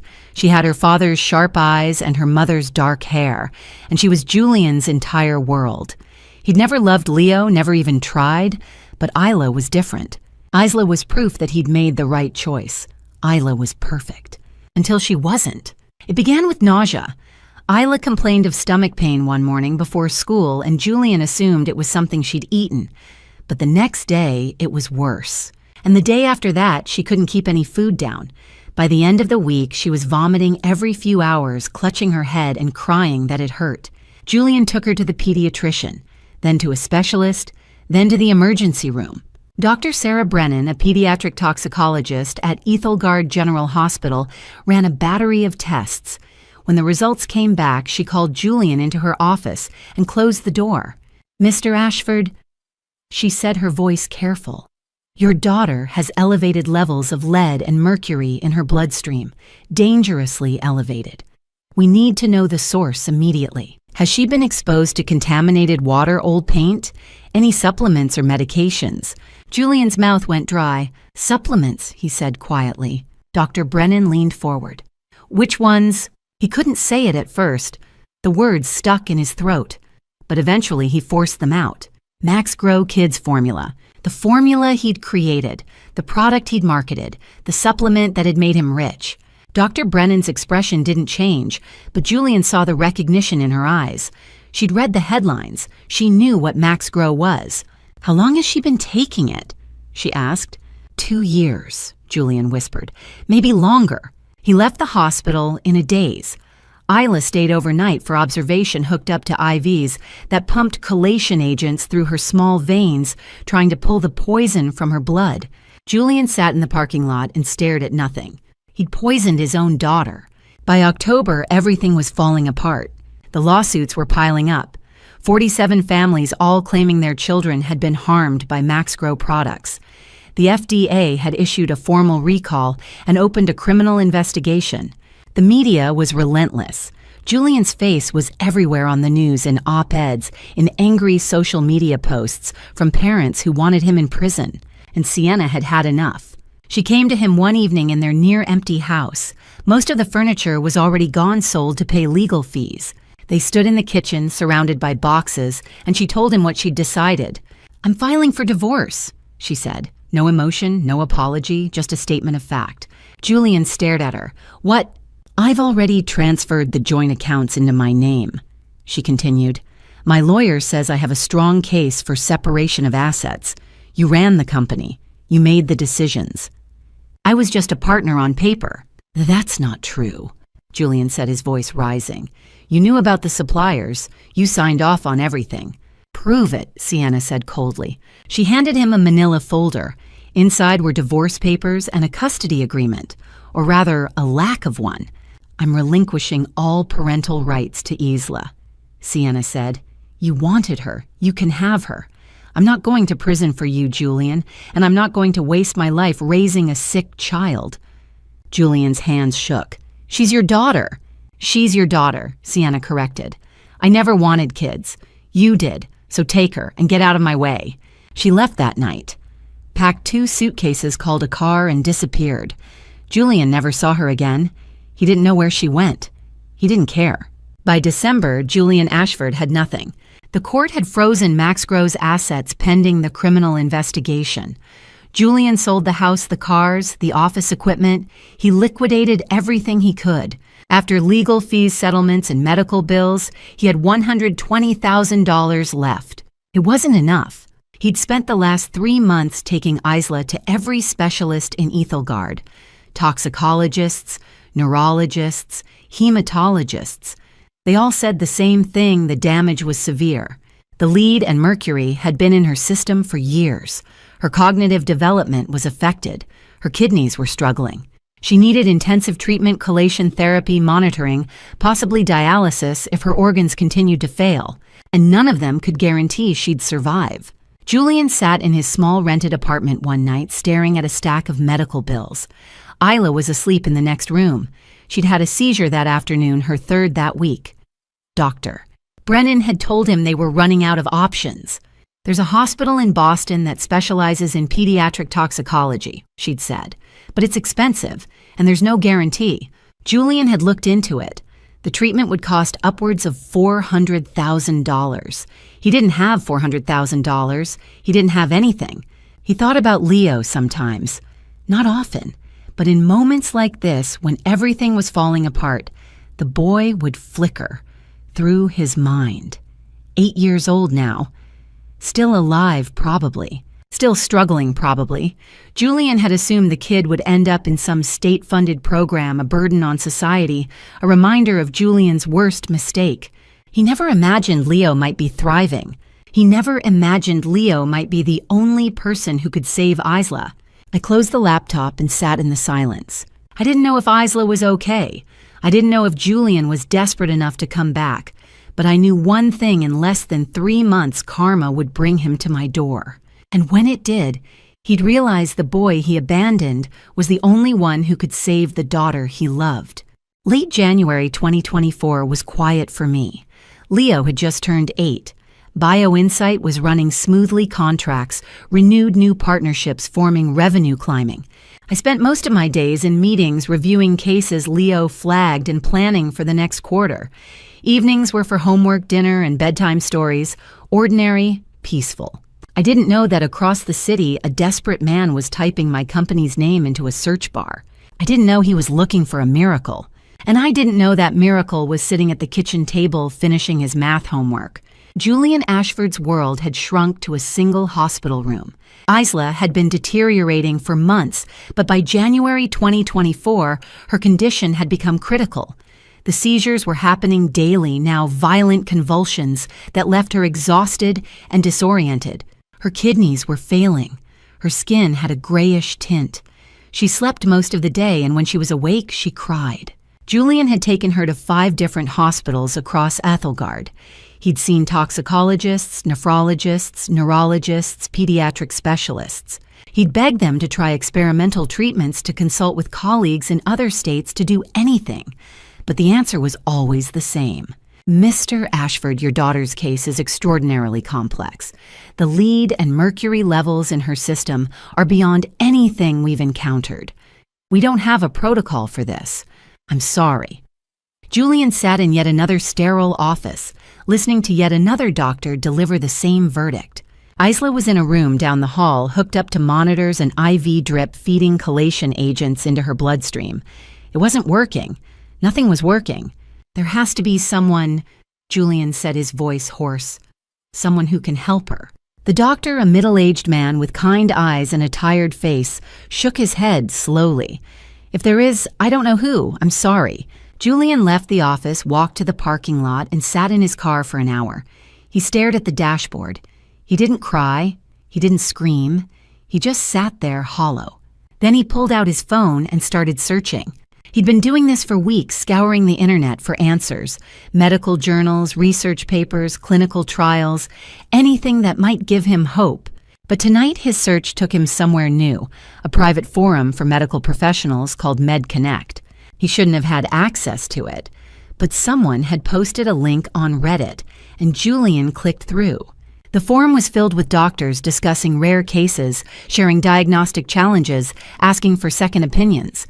And one thread caught his eye. Undiagnosed congenital heart defect, saved by shadow genius consult, posted by Dr._Stevens_cardio 14 months ago. Julian clicked. "I had a case last year that haunts me. 8-month-old infant presenting with respiratory distress. We ran every test, echocardiogram, MRI, blood work. Everything came back normal. 3 pediatric cardiologists reviewed the imaging. No one saw anything wrong. The parents were frantic. The baby was getting worse. I was out of options." Then a colleague suggested I contact BioInsight Analytics, a diagnostic platform based in Ethelgard. They have some kind of AI system, but also a human consultant they call the Shadow Genius. I was skeptical, but I was desperate. I uploaded the imaging files. Within 24 hours, I got a response. The Shadow Genius had identified a tiny arteriovenous malformation in the infant's pulmonary artery, something so subtle it didn't show up on standard imaging. It required a specific angle and contrast adjustment to see. The consultant provided detailed notes, including surgical recommendations. We operated the next day. The baby survived. I don't know who the shadow genius is. I don't know how they saw what 3 experienced cardiologists missed.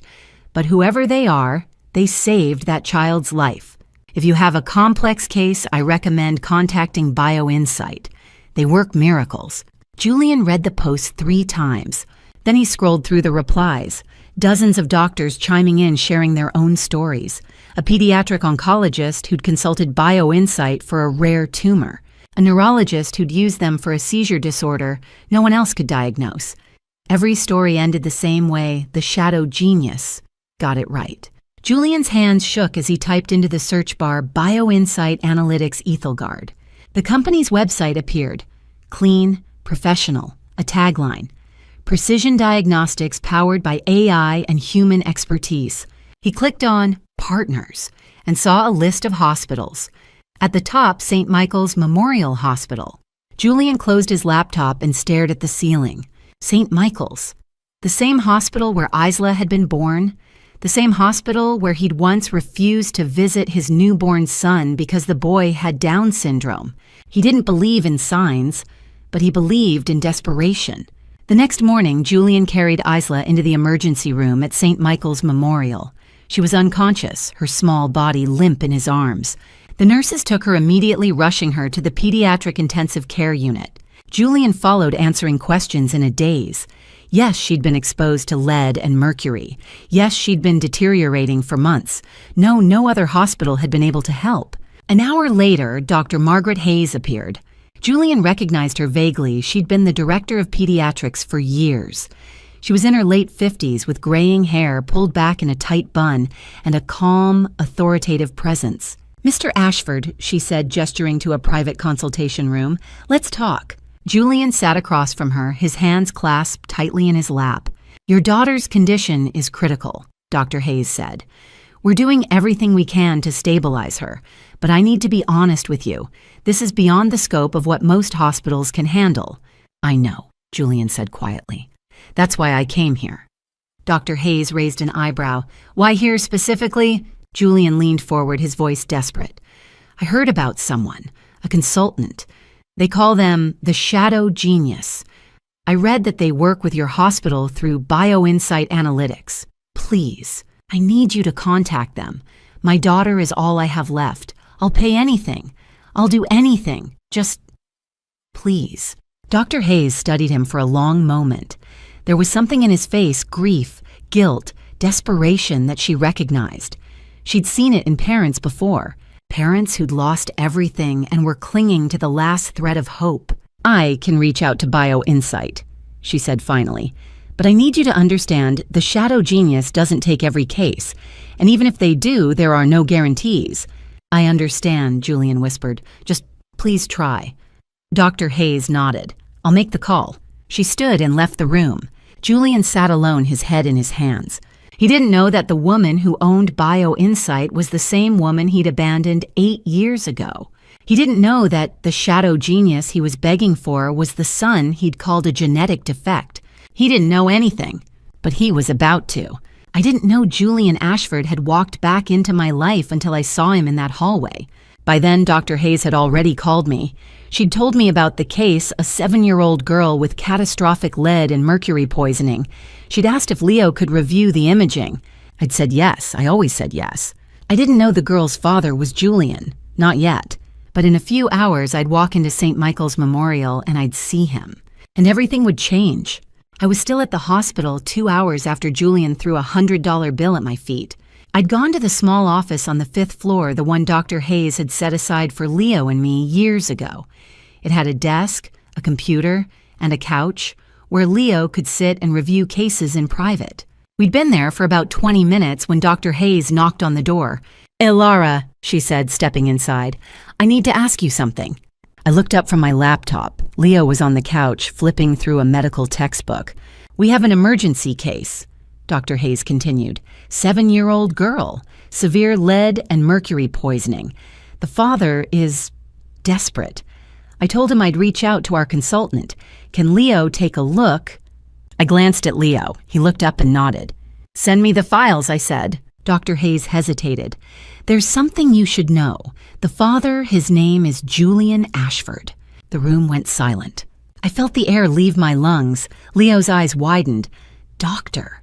Hayes knew we'd had an encounter with someone earlier, but she didn't know the full story. She didn't know Julian was the man who'd abandoned us 8 years ago. "Ilara," she said carefully. Do you know him?" I swallowed hard. "Yes, I know him." Dr. Hayes waited, but I didn't elaborate. After a moment, she nodded. "The little girl is critical. If Leo can help, send me the files," I repeated. She nodded and left. Leo and I sat in silence for a long moment. Then he spoke, his voice quiet but steady. "Mommy, are we going to help her?" "I don't know yet," I whispered. "But we'll look at the case. For the little girl, not for him." Leo nodded. "She's innocent. She didn't choose her father." I pulled him close. "You're right. She didn't." 30 minutes later, we stepped into the hallway outside the pediatric ICU. I was carrying a tablet with Isla's imaging files. Leo walked beside me, his small hand in mine. I'd changed out of the borrowed scrubs and back into my coffee-stained blouse. I wanted Julian to see exactly what he'd done. And then I saw him. Julian was standing near the ICU entrance talking to a nurse. When he saw us approaching, he turned, and his expression shifted from exhaustion to something closer to panic. "Ilara," he said, taking a step toward us. "Please, I need to apologize. What I said earlier—" "Stop," I said coldly. "I don't want to hear it." Julian's face crumpled. "I didn't know. I didn't realize." He looked down at the coffee stain on my blouse, his hands shaking. "I was stressed and I wasn't thinking and—" "You weren't thinking," I interrupted. "That's your problem, Julian. You never think.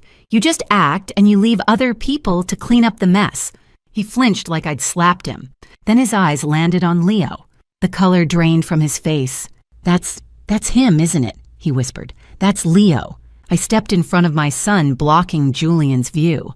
"Don't you dare say his name. You gave up that right 8 years ago." But Julian wasn't looking at me anymore. He was staring at Leo, his expression a mixture of shock and something I couldn't quite name. Guilt, regret, maybe even fear. "Leo," he said, his voice trembling, I'm your father. I know I haven't been there. I know I abandoned you. But I want you to know I'm sorry. I was terrified and stupid and You're not my father," Leo said. His voice was calm, steady, far more mature than any 8-year-old's should be. Julian stopped mid-sentence, his mouth still open. "You're not my father," Leo repeated. "You're just a man who shares DNA with me, and right now you need help." He looked up at me. "Mom, we should go." I put my hand on Leo's shoulder, ready to turn and walk away. But then Julian spoke again, his voice breaking. "Wait," he said desperately. "Please, I know I don't deserve your help. I know I don't deserve anything from you, but my daughter, Isla, she's in there and she's dying." His voice cracked. "The doctors said they need the shadow genius. Do you know how I can reach them? Please, I'll do anything." I looked at Leo. He looked back at me, his dark eyes calm and thoughtful. Then I turned to Julian. "We'll see what we can do," I said quietly. "But not for you, Julian, for the child who didn't ask to be born into this mess." Julian's face collapsed in relief. Tears streamed down his cheeks. "Thank you," he whispered. "Thank you so much. I'll pay whatever it costs. We don't want your money," I said flatly. "We never did." I turned and walked away, Leo's hand in mine. Behind us, I heard Julian's ragged breathing, the sound of a man who'd just realized how far he'd fallen. Julian didn't know it yet, but the person he was begging for the shadow genius was standing right in front of him. And that person was about to make a choice, save the daughter of the man who abandoned him, or walk away just like Julian had done 8 years ago. But I already knew what Leo would choose, because my son was nothing like his father. He was better. Before I reveal what happens next, I need to know, do you think Leo should save Isla, the daughter of the man who abandoned him? Drop your honest opinion in the comments so I know you're still with me. Just a heads up, the following part contains fictionalized elements that may not reflect complete authenticity. If you'd prefer to stop here, feel free to close the video now. That night, Leo sat in his workspace at home, the glow of 2 monitors casting blue light across his face. Doctor. Hayes had sent Isla's medical files through the secure BioInsight portal an hour ago. X-rays, MRI scans, blood work, toxicology reports, everything. I stood in the doorway watching him scroll through the images with the same focus he'd had since he was 3 years old. He didn't look like a child. He looked like someone carrying the weight of a life in his hands. "Leo," I said softly, "you don't have to do this. He doesn't deserve your help." Leo didn't look away from the screen. "I'm not doing it for him, Mom. I'm doing it for Isla. She's innocent. And she's technically my half-sister. I can't let her suffer because of his mistakes." My throat tightened. I walked over and put my hand on his shoulder. "You're a better person than I am," I whispered. Leo looked up at me and smiled, just a small, sad smile. "You taught me that, Mom." I kissed the top of his head and left him to work. He stayed up all night. I checked on him at midnight, then at 2, then at 4. Every time he was still there, hunched over the keyboard, typing notes, zooming in on scans, cross-referencing medical journals. By 5 in the morning, I found him asleep at his desk, his head resting on his folded arms. On the screen was a document titled Diagnostic Report, Isla Ashford, prepared by the Shadow Genius. 15 pages. I scrolled through it quietly. The report was extraordinary, detailed, precise, written in language, both technical and clear. Leo had identified what the other doctors had missed Isla's lead, and mercury poisoning had caused cerebral edema, swelling of the brain. The heavy metals had crossed the blood-brain barrier and were causing acute intracranial pressure. If left untreated for another 48 hours, she would suffer permanent neurological damage or death. He'd outlined a treatment protocol with precise dosages, clinical study references, and a timeline for administration. I clicked send on his behalf and watched the email go to Dr. Hayes. 2 hours later, my phone rang. "Ilara." Dr. Hayes said, her voice tight with urgency and awe. "I just read the report. It's brilliant. He found what we missed. If we follow this protocol, Isla has a real chance. We're starting treatment immediately. But I need to ask, can your consultant be available for real-time guidance?" I hesitated. Leo was still asleep, but I knew he'd want to help. "Yes," I said. "He'll be available." By 9 o'clock that morning, Leo was awake and sitting in front of his computer again. Dr. Hayes had set up a secure video call audio only with a voice modulator on Leo's end. For 6 hours, Leo sat there guiding them through the treatment, adjusting dosages, answering questions, walking the team through every step. By 3 o'clock that afternoon, Isla's condition had stabilized. The swelling in her brain had decreased significantly. She was still unconscious, but she was alive. "Doctor." Hayes's voice came through the speakers, thick with emotion. "It worked. She's going to make it. Thank you. Whoever you are, thank you." Leo leaned back in his chair and exhaled slowly. "You're welcome," he said quietly. An hour later, Dr. Hayes called me again, her tone more serious now. "Ilara, I need to see you at the hospital. Please come in and bring Leo." We arrived at St. Michael's an hour later. Doctor. Hayes was waiting in her office, a manila folder on her desk. As part of Isla's treatment protocol, we ran a comprehensive metabolic panel and genetic screening. The lab flagged something unusual, a genetic match in our system. Leo's DNA is in our system because of his work with BioInsight. When Isla's screening ran, the system flagged a sibling match. Full biological siblings, Leo and Isla share both parents. The room tilted. I couldn't breathe. Dr. Hayes looked at me carefully. "Did you know?" "Yes," I whispered. "I've always known. Julian abandoned Leo before he was born. He didn't want a child with Down syndrome. He never looked back." Dr. Hayes' face hardened. "Then he needs to know now. He has a right to know that the person who saved his daughter's life is his son." 20 minutes later, Dr. Hayes walked into the ICU waiting room where Julian had been sitting for hours. I stayed in the hallway with Leo, watching through the glass window. "Doctor." Hayes sat down across from Julian and handed him the folder. Julian opened it with shaking hands. I watched his face as he read confusion, then shock, then dawning comprehension. This says Leo and Isla are siblings. That means... Yes, Dr. Hayes said. Leo is your son. Julian's hands went limp. The folder slipped from his grip. Oh my God, he whispered. He's my son. The boy I abandoned is my son. Dr. Hayes's voice was cold and precise. Down syndrome doesn't mean incapable, Mr. Ashford. It just means different. And Leo is extraordinary. He just saved your daughter's life because that's who he is, not because of you, in spite of you. Julian buried his face in his hands and sobbed. I stood in that hallway and watched the man who had destroyed my life fall completely apart. Leo tugged on my hand. Mom, is he okay?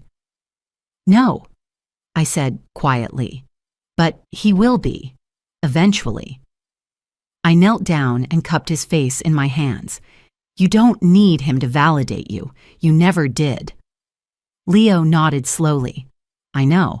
I just saved Isla because it was the right thing to do. Julian Ashford sat in that hospital waiting room clutching a DNA report with trembling hands. He'd spent 8 years running from the son he thought was a mistake. And in one night, that mistake had saved the daughter he loved most. Karma had arrived, and it was only 8 years old. 3 days after Leo saved Isla's life, Julian Ashford sat outside my office at BioInsight waiting. He'd been there for over an hour. My assistant had told him I was in meetings. He'd said he would wait as long as it took. I could see him through the glass wall, slumped in the waiting area chair, unshaven, wearing the same wrinkled shirt he'd had on at the hospital. He looked like a man who hadn't slept in days, like a man who'd lost everything. Good, I thought. Now he knows how it feels. But Leo was with me, and Leo had a different perspective. Mom, he said quietly, looking up from the case file he was reviewing. We should talk to him. I turned from my laptop. Why? Because he's drowning, Leo said simply. And even people who've done terrible things deserve a chance to say they're sorry. We don't have to forgive him, but we can listen. I stared at my 8-year-old son, this child who'd been abandoned, insulted, called defective, and wondered how he'd grown into someone so much wiser than me. Okay, I said finally. We'll listen. But that's all. We met Julian in one of the small conference rooms. He stood when we entered, his hands, shaking, his eyes red-rimmed and hollow. Ilara, he said, his voice breaking. Leo, thank you for seeing me. I know I don't deserve... You're right, I said coldly, cutting him off. You don't. You have 5 minutes. Julian flinched but nodded. He looked at Leo and I saw his face crumple. Leo, I don't even know where to start. I was a coward, a terrible, selfish coward. When I found out you had Down syndrome, I was scared. I didn't know what it meant, so I ran. I convinced myself that leaving was the right thing, that you'd be better off without me. I was better off without you, Leo said calmly. Julian's face went pale. I know you were. And I'm so sorry. I spent 8 years telling myself that what I did was justified. But I was wrong. You saved Isla. You saved my daughter when you had every reason to walk away. You're a better person than I'll ever be. Leo looked at him for a long moment. Then he said very quietly, I didn't save Isla for you. I saved her because she's innocent, because she didn't choose to have a father who poisons children for profit. And because I'm not you, I don't abandon my family. The words hit Julian like physical blows. He staggered backward, gripping the edge of the table. I know, he whispered, and I'll spend the rest of my life trying to make up for what I did. If you'll let me, if you'll give me a chance to... No, I said flatly. Julian turned to me, his eyes desperate. Ilara, please. I know I can't undo the past, but I want to try. I want to be in Leo's life. I want to be a father to him. Leo has everything he needs, I interrupted. He has a home. He has people who love him. He has a future. He doesn't need you showing up now 8 years too late trying to ease your guilt. I stood up, my hands flat on the conference table, and looked him directly in the eyes. The right thing. You want to know something, Julian? When I was 28 years old, you called our son a genetic defect. You said he was broken, worthless, a burden you couldn't carry. Today, that defect just fixed the fatal error in your perfect daughter. That broken boy saved Isla's life when 3 different hospitals told you there was no hope. That burden you threw away is the reason your daughter is still breathing." Julian's eyes filled with tears. His hands were shaking. "Alara, You're welcome, Mr. Ashford," I said quietly, my voice cutting through his stammering. "Now please get out of our lives." The conference room door opened. A woman in a gray suit stepped inside, flanked by 2 uniformed police officers. She held up a badge. "Julian Ashford, I'm Inspector Sarah Wade, FD, a Criminal Investigations Division. You're under arrest for conspiracy to defraud the FDA distribution of adulterated products and reckless endangerment." Julian didn't move. He just stood there as the officers approached. Inspector Wade pulled his hands behind his back and secured handcuffs around his wrists. "We've been building a case against Max Grow Wellness for 6 months. You're looking at 10 to 15 years in federal prison." Julian's legs gave out. One of the officers caught him before he fell. "Wait," Julian said desperately. "My daughter, Isla. She needs—" "Your daughter will be placed in temporary custody of Child Protective Services. Her mother has relinquished parental rights and you'll be incarcerated." "No, please. She's 7 years old. She just woke up. She's terrified." "She needs a parent who didn't poison her," Inspector Wade said coldly. "Officers, take him." As they led Julian toward the door, he turned back one last time. "Leo," he said, his voice breaking, "when Isla wakes up, tell her that you saved her. Tell her that her big brother is a hero." "I'll tell her the truth," Leo said quietly. "I'll tell her that you made mistakes, and that even people who make terrible mistakes can love their children."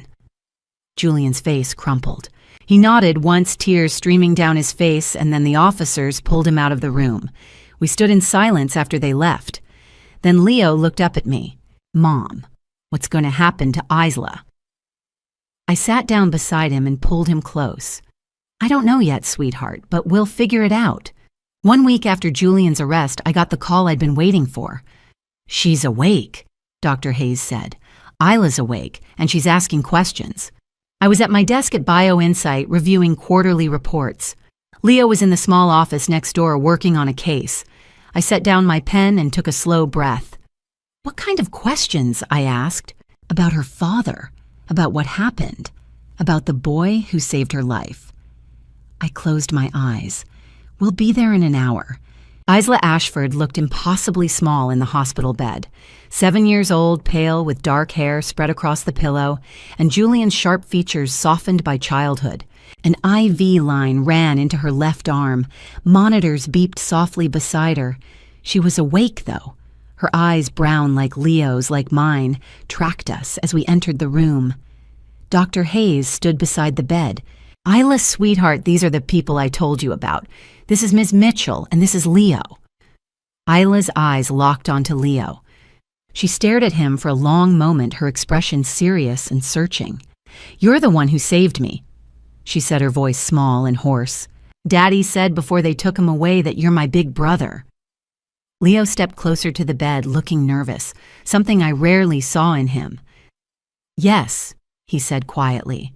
"I'm your brother. Half-brother, technically. We have the same father, but different moms," Isla said. "Yes." Isla was quiet for a moment. Then she asked, "Why did you save me? Daddy said you didn't have to. He said you had every reason not to." Leo glanced at me, then back at Isla. "Because you're my sister. And because you didn't do anything wrong.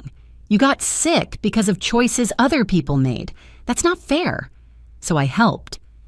"Are you really 8 years old?" Isla asked. Leo nodded. "And you have Down syndrome." "I do." Isla considered this carefully. "Does it hurt?" "No." Leo said, a small smile crossing his face. "It just means my brain works a little differently than other people's. Sometimes that makes things harder, but sometimes it helps me see things other people miss." Isla nodded, slowly processing this. Then she asked the question I'd been dreading. "Where's my daddy and my mommy? Why haven't they come to see me?" I stepped forward and sat in the chair beside her bed. "Isla, honey, your daddy is in a place where he can't visit right now. He made some mistakes and he has to face the consequences. But he wanted me to tell you that he loves you very much." "What kind of mistakes?" Isla asked. I chose my words carefully. "He made products that weren't safe, products that made children sick, including you." Isla's eyes widened. "The vitamins, the ones Daddy gave me." "Yes, sweetheart. But Daddy said they would make me strong." "I know, he didn't mean to hurt you, but he wasn't careful enough and people got hurt, so now he has to take responsibility." Isla was quiet for a long moment. Then she asked very softly, "What about my mommy? Where is she?" This was harder. I took a breath. "Your mother left Isla. I'm sorry, I know that's hard to hear. She doesn't want me anymore." Isla's voice cracked. "It's not about you, honey. Sometimes adults make choices that don't make sense, but it's not because of anything you did." Tears welled up in Isla's eyes. "So I'm alone now." "No," Leo said firmly, stepping closer and taking her hand. "You're not alone. You have me, and you have my mom." Isla looked at me, her expression uncertain and fragile. "But you don't even know me." I reached out and took her other hand. "I know enough. I know you're 7 years old. I know you're brave. I know you've been through something terrible and you survived. And I know you're Leo's sister. That's all I need to know." "But where will I go?" Isla whispered. "When I leave the hospital." I looked at Leo. He nodded encouragingly. "You'll come home with us," I said, "if you want to." Isla stared at me. "You want me to live with you?" "Yes," I said simply. "I do." "But why?" Isla asked. "You don't have to." "Because Leo is your brother," I said, "and because every child deserves a family. And because I can give you what you need, a home and love, and a chance to be a kid again." Isla's tears spilled over. "Can I really stay with you?" "Yes," I said, squeezing her hand. "If you want to." "I want to," Isla whispered. "I really, really want to." 2 days later, I sat in Rachel Cooper's office signing paperwork.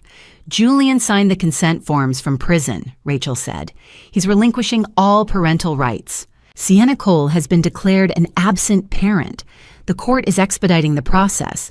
You should have temporary custody within a week and full adoption finalized within 6 months." I stared at the form's pages of legal language that all added up to one thing: I was going to be Isla's mother. "Are you sure about this?" Rachel asked. "2 children, one with special needs, one with trauma. It's not going to be easy." "Nothing worth doing is easy," I said, picking up the pen. "And yes, I'm sure." I signed my name on the first page, then the second, then the third.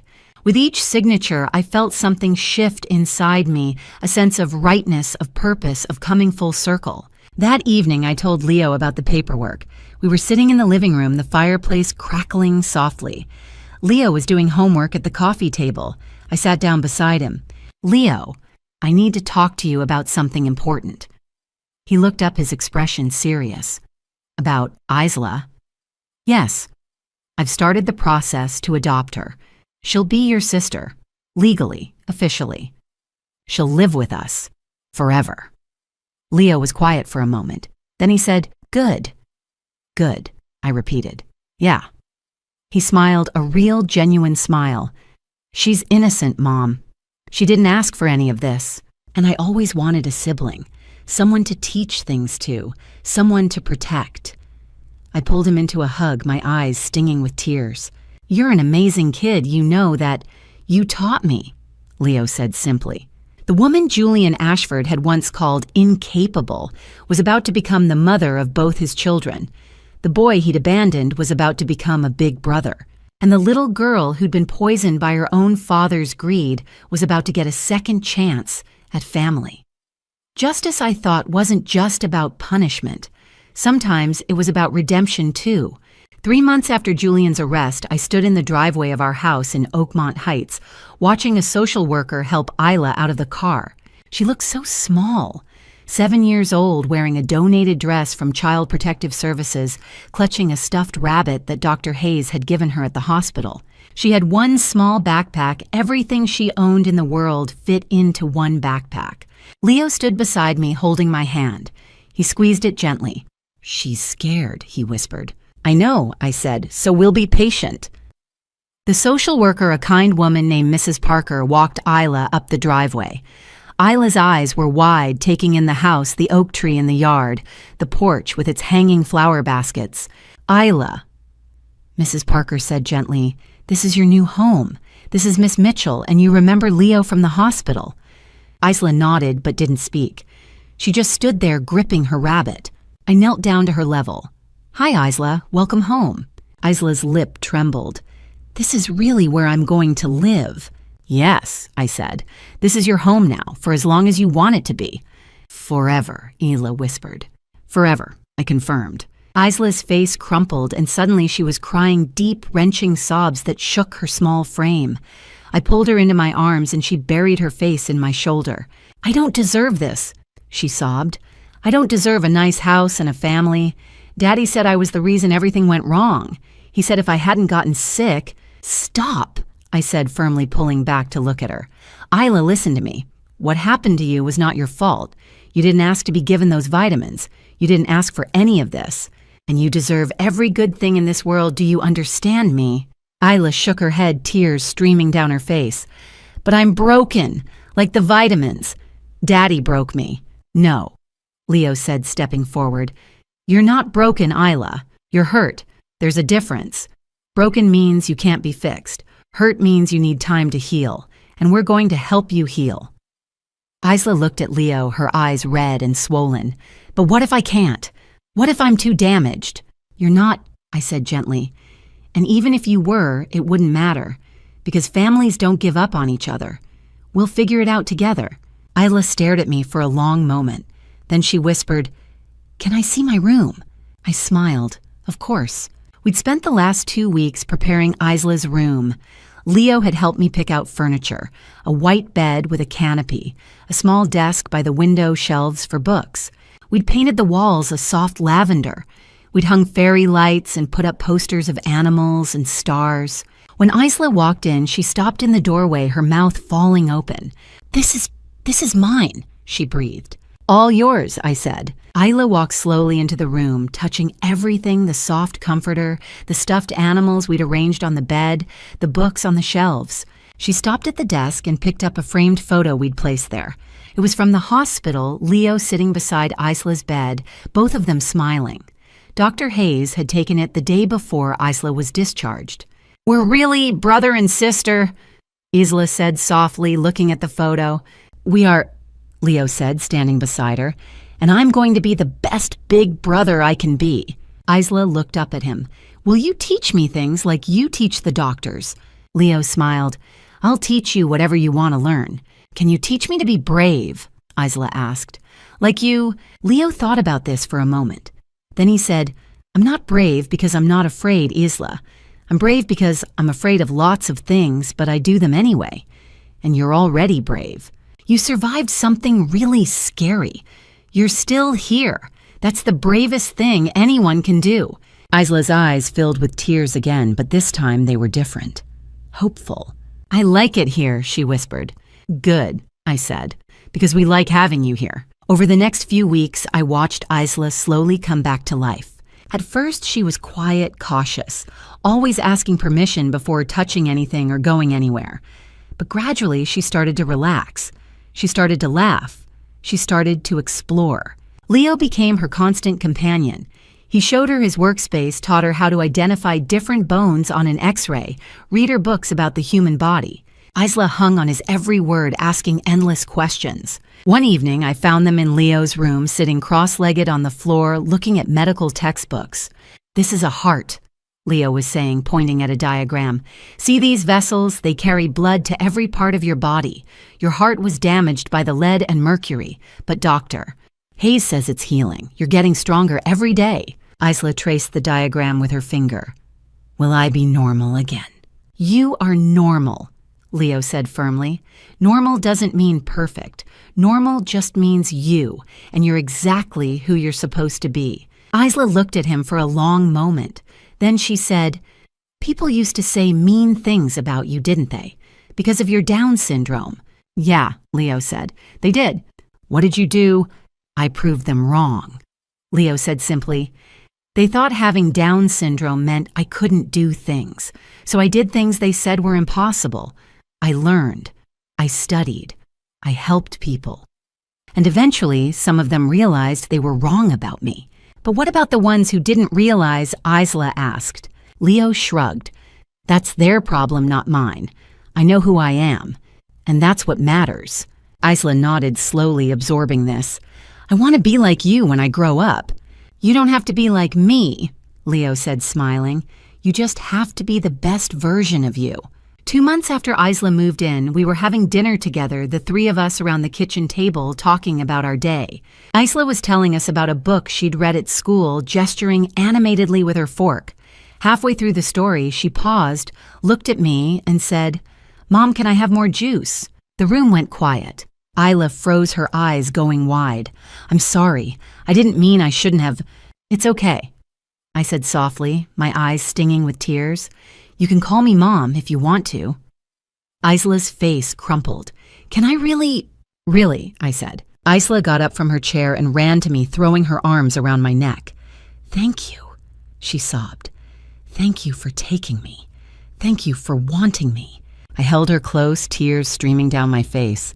"You're my daughter now, Isla. You always will be." Leo came over and wrapped his arms around both of us, and we stayed like that for a long time, the three of us holding each other, a family built not on blood, but on choice. In 6 months, the adoption would be finalized. Isla would officially become Isla Mitchell, part of a family built on love, not just genetics. Julian had thrown her away just like he'd thrown Leo away. But we'd caught her, and we'd keep her safe.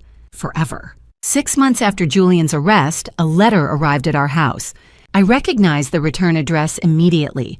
Federal Correctional Institution, Ethelgard. Inmate number 47,829. Julian Ashford. I stood in the kitchen holding the envelope, debating whether to open it or throw it away. Leo walked in, saw the letter, and stopped. "Is that from him?" he asked quietly. "Yes." "Are you going to read it?" I hesitated. Then I handed it to Leo. "I think it's for you." Leo took the envelope, carefully studied it for a moment, then set it on the kitchen table. "I'll read it later, when I'm ready." That evening, after Isla had gone to bed, Leo came to me with the letter now opened. His face was calm, unreadable. "What did it say?" I asked. Leo handed me the letter. "You should read it." I unfolded the pages, 3 sheets of prison stationery covered in Julian's careful handwriting. "Dear Leo, I don't know if you'll read this. I don't know if I have any right to write to you at all. But Dr. Hayes told me that you and Isla are living together now with your mother. She told me that you're happy, that Isla calls Alara Mom, that you're teaching Isla about medicine, about being brave, about being kind. I can't tell you how much that means to me. Not because I deserve to feel anything good, I don't, but because it means Isla has what I could never give her, a real family. People who will love her, not because she's perfect, but because she's hers. I've had 6 months in here to think about what I did. To you, to Alara, to Isla, to all those children whose lives I destroyed because I was greedy and careless and convinced myself that profit mattered more than people. I don't have excuses. I was a coward. When I found out you had Down syndrome, I was terrified. I didn't know what it meant. I didn't know how to handle it. So I ran. I told myself it was the right thing, that you'd be better off without me. But the truth is, I was the one who couldn't handle it. I was weak, and I let my fear turn me into something monstrous. When I saw you at the hospital, when I realized the boy I'd abandoned had grown into someone extraordinary, I felt something I'd never felt before. Shame. Real, crushing shame. Not because you have Down syndrome, but because I'd let that define you in my mind. Because I'd looked at you and seen only limitations when you were capable of things I'll never understand. You saved Isla's life. You saved my daughter when you had every reason to let her die. You did it because you're a better person than I'll ever be. And I'll spend the rest of my life knowing that the son I threw away is the reason my daughter is still alive. I'm not asking for forgiveness. I don't deserve it. I just wanted you to know that I'm sorry and that I'm grateful and that even though I have no right to say this, I'm proud of you. I hope you and Isla and Alara have the life you deserve, the life I was too broken to give you. Julian. I set the letter down, my hands shaking. Leo, are you okay? Leo was quiet for a long moment. Then he said, I want to write back. You don't have to, I said gently. You don't owe him anything. I know, Leo said, but I want to, not for him, for me. Leo spent the next hour at his desk writing carefully. When he was finished, he brought the letter to me. Can you read it? He asked. To make sure it's okay. I took the pages and read. Mr. Ashford, I received your letter. I read it 3 times, and I've thought a lot about what to say back. You called me a genetic defect 8 years ago. You told my mother I was a burden. You walked away because you were scared of what I might become, and you spent 8 years convincing yourself you'd made the right choice. Then I saved Isla, and suddenly you realized I wasn't what you thought I was. But here's what you need to understand. I didn't save Isla to prove anything to you. I didn't do it so you'd feel guilty or so you'd realize you were wrong about me. I did it because Isla is my sister, and she didn't deserve to suffer because of your mistakes. You say you're proud of me. You don't get to be proud of me. You weren't there when I learned to walk. You weren't there when I learned to read. You weren't there when I stayed up all night studying medical journals because I wanted to help people. You weren't there for any of it. My mom was there. Dr. Hayes was there. Rachel was there. They're the ones who get to be proud, not you. You're not my father. You're just a man who shares DNA with me. And honestly, that doesn't mean anything to me anymore. You asked if I forgive you. I don't. But not because I'm angry. I just don't think about you enough to hold on to anger. You're not important enough to me to waste energy hating. Isla is happy now. She has nightmares sometimes, and she still asks about you. But she's healing. She has a family who loves her. She has a brother who will protect her. She has a mother who will never abandon her. She has everything you couldn't give her. You said the best revenge isn't cruelty, it's indifference. You're right. So here's my revenge. I don't care about you. I don't think about you. You're just a cautionary tale I'll tell someday about what happens when people let fear make their choices. Isla and I are going to be fine. Better than fine. We're going to have the life we deserve. And you'll spend the next decade in prison knowing that the genetic defect you threw away became everything you never could be. That's not cruelty. That's just the truth. Goodbye, Mr. Ashford. Leo Mitchell. I set the letter down, tears streaming down my face. Leo, I whispered, this is perfect. Leo nodded. Can we mail it tomorrow? Yes, I said. We can mail it tomorrow. The next day I walked with Leo to the post office. He dropped the letter in the mailbox himself, then turned to me. Mom, he said, I feel lighter. Good, I said, pulling him into a hug. You should. We walked home together, leaving the past behind us with every step. The best revenge I realized isn't cruelty. It's indifference. It's building a life so full of love and purpose that the people who hurt you become irrelevant. Julian Ashford had spent 8 years running from his son, and now his son didn't even think about him anymore. That I thought was justice. June 2025. 6 months after Leo mailed his letter to Julian, I stood in a courtroom for the last time. Judge Maria Thornton looked down at the 3 of us from her bench, me in my navy suit, Leo in his button-down shirt and tie, Isla in the lavender dress we'd picked out together. Her small hand gripped mine tightly. Ms. Mitchell. Judge Thornton said, I've reviewed the case thoroughly. The psychological evaluations, the home study reports the testimonies from Dr. Hayes, the school, and Child Protective Services. Everything indicates that Isla has thrived in your care over the past year. A year. It had been a full year since that day at the hospital when Julian threw coffee on me. A year since Leo saved Isla's life. A year since everything changed. Isla, Judge Thornton said gently, do you understand what's happening today? Isla nodded, her voice clear and strong. Yes, Your Honor, Ms. Mitchell is adopting me. She's going to be my mom, officially. And is that what you want? Yes, Isla said without hesitation. More than anything. Judge Thornton smiled.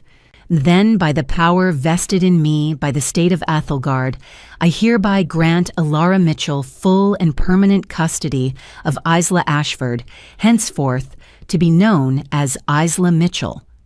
She brought down her gavel with a decisive crack. Congratulations, Ms. Mitchell. You now have 2 children. Isla turned to me, her eyes wide. Does this mean you're officially my mom now? I knelt down and cupped her face in my hands. Yes, sweetheart, officially and forever. Isla threw her arms around my neck. I love you, Mom. I love you too, baby, I whispered, holding her close.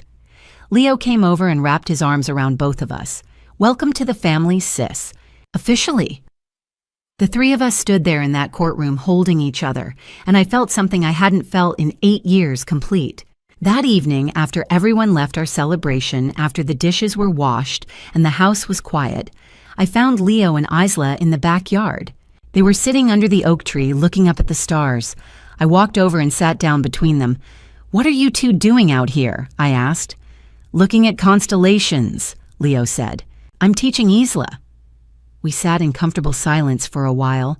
Then Isla said, Mom, do you ever think about before? When it was hard, I considered this carefully. Sometimes. Why? Because I think about before sometimes, Isla said quietly, when I was sick, when Daddy was arrested, when I thought I was going to be alone forever. And then I remember that you chose me. You didn't have to, but you did. And it makes me feel safe. I pulled her close. You are safe, sweetheart. You'll always be safe with us. I know, Isla said. That's why I can think about the scary parts now, because they're over.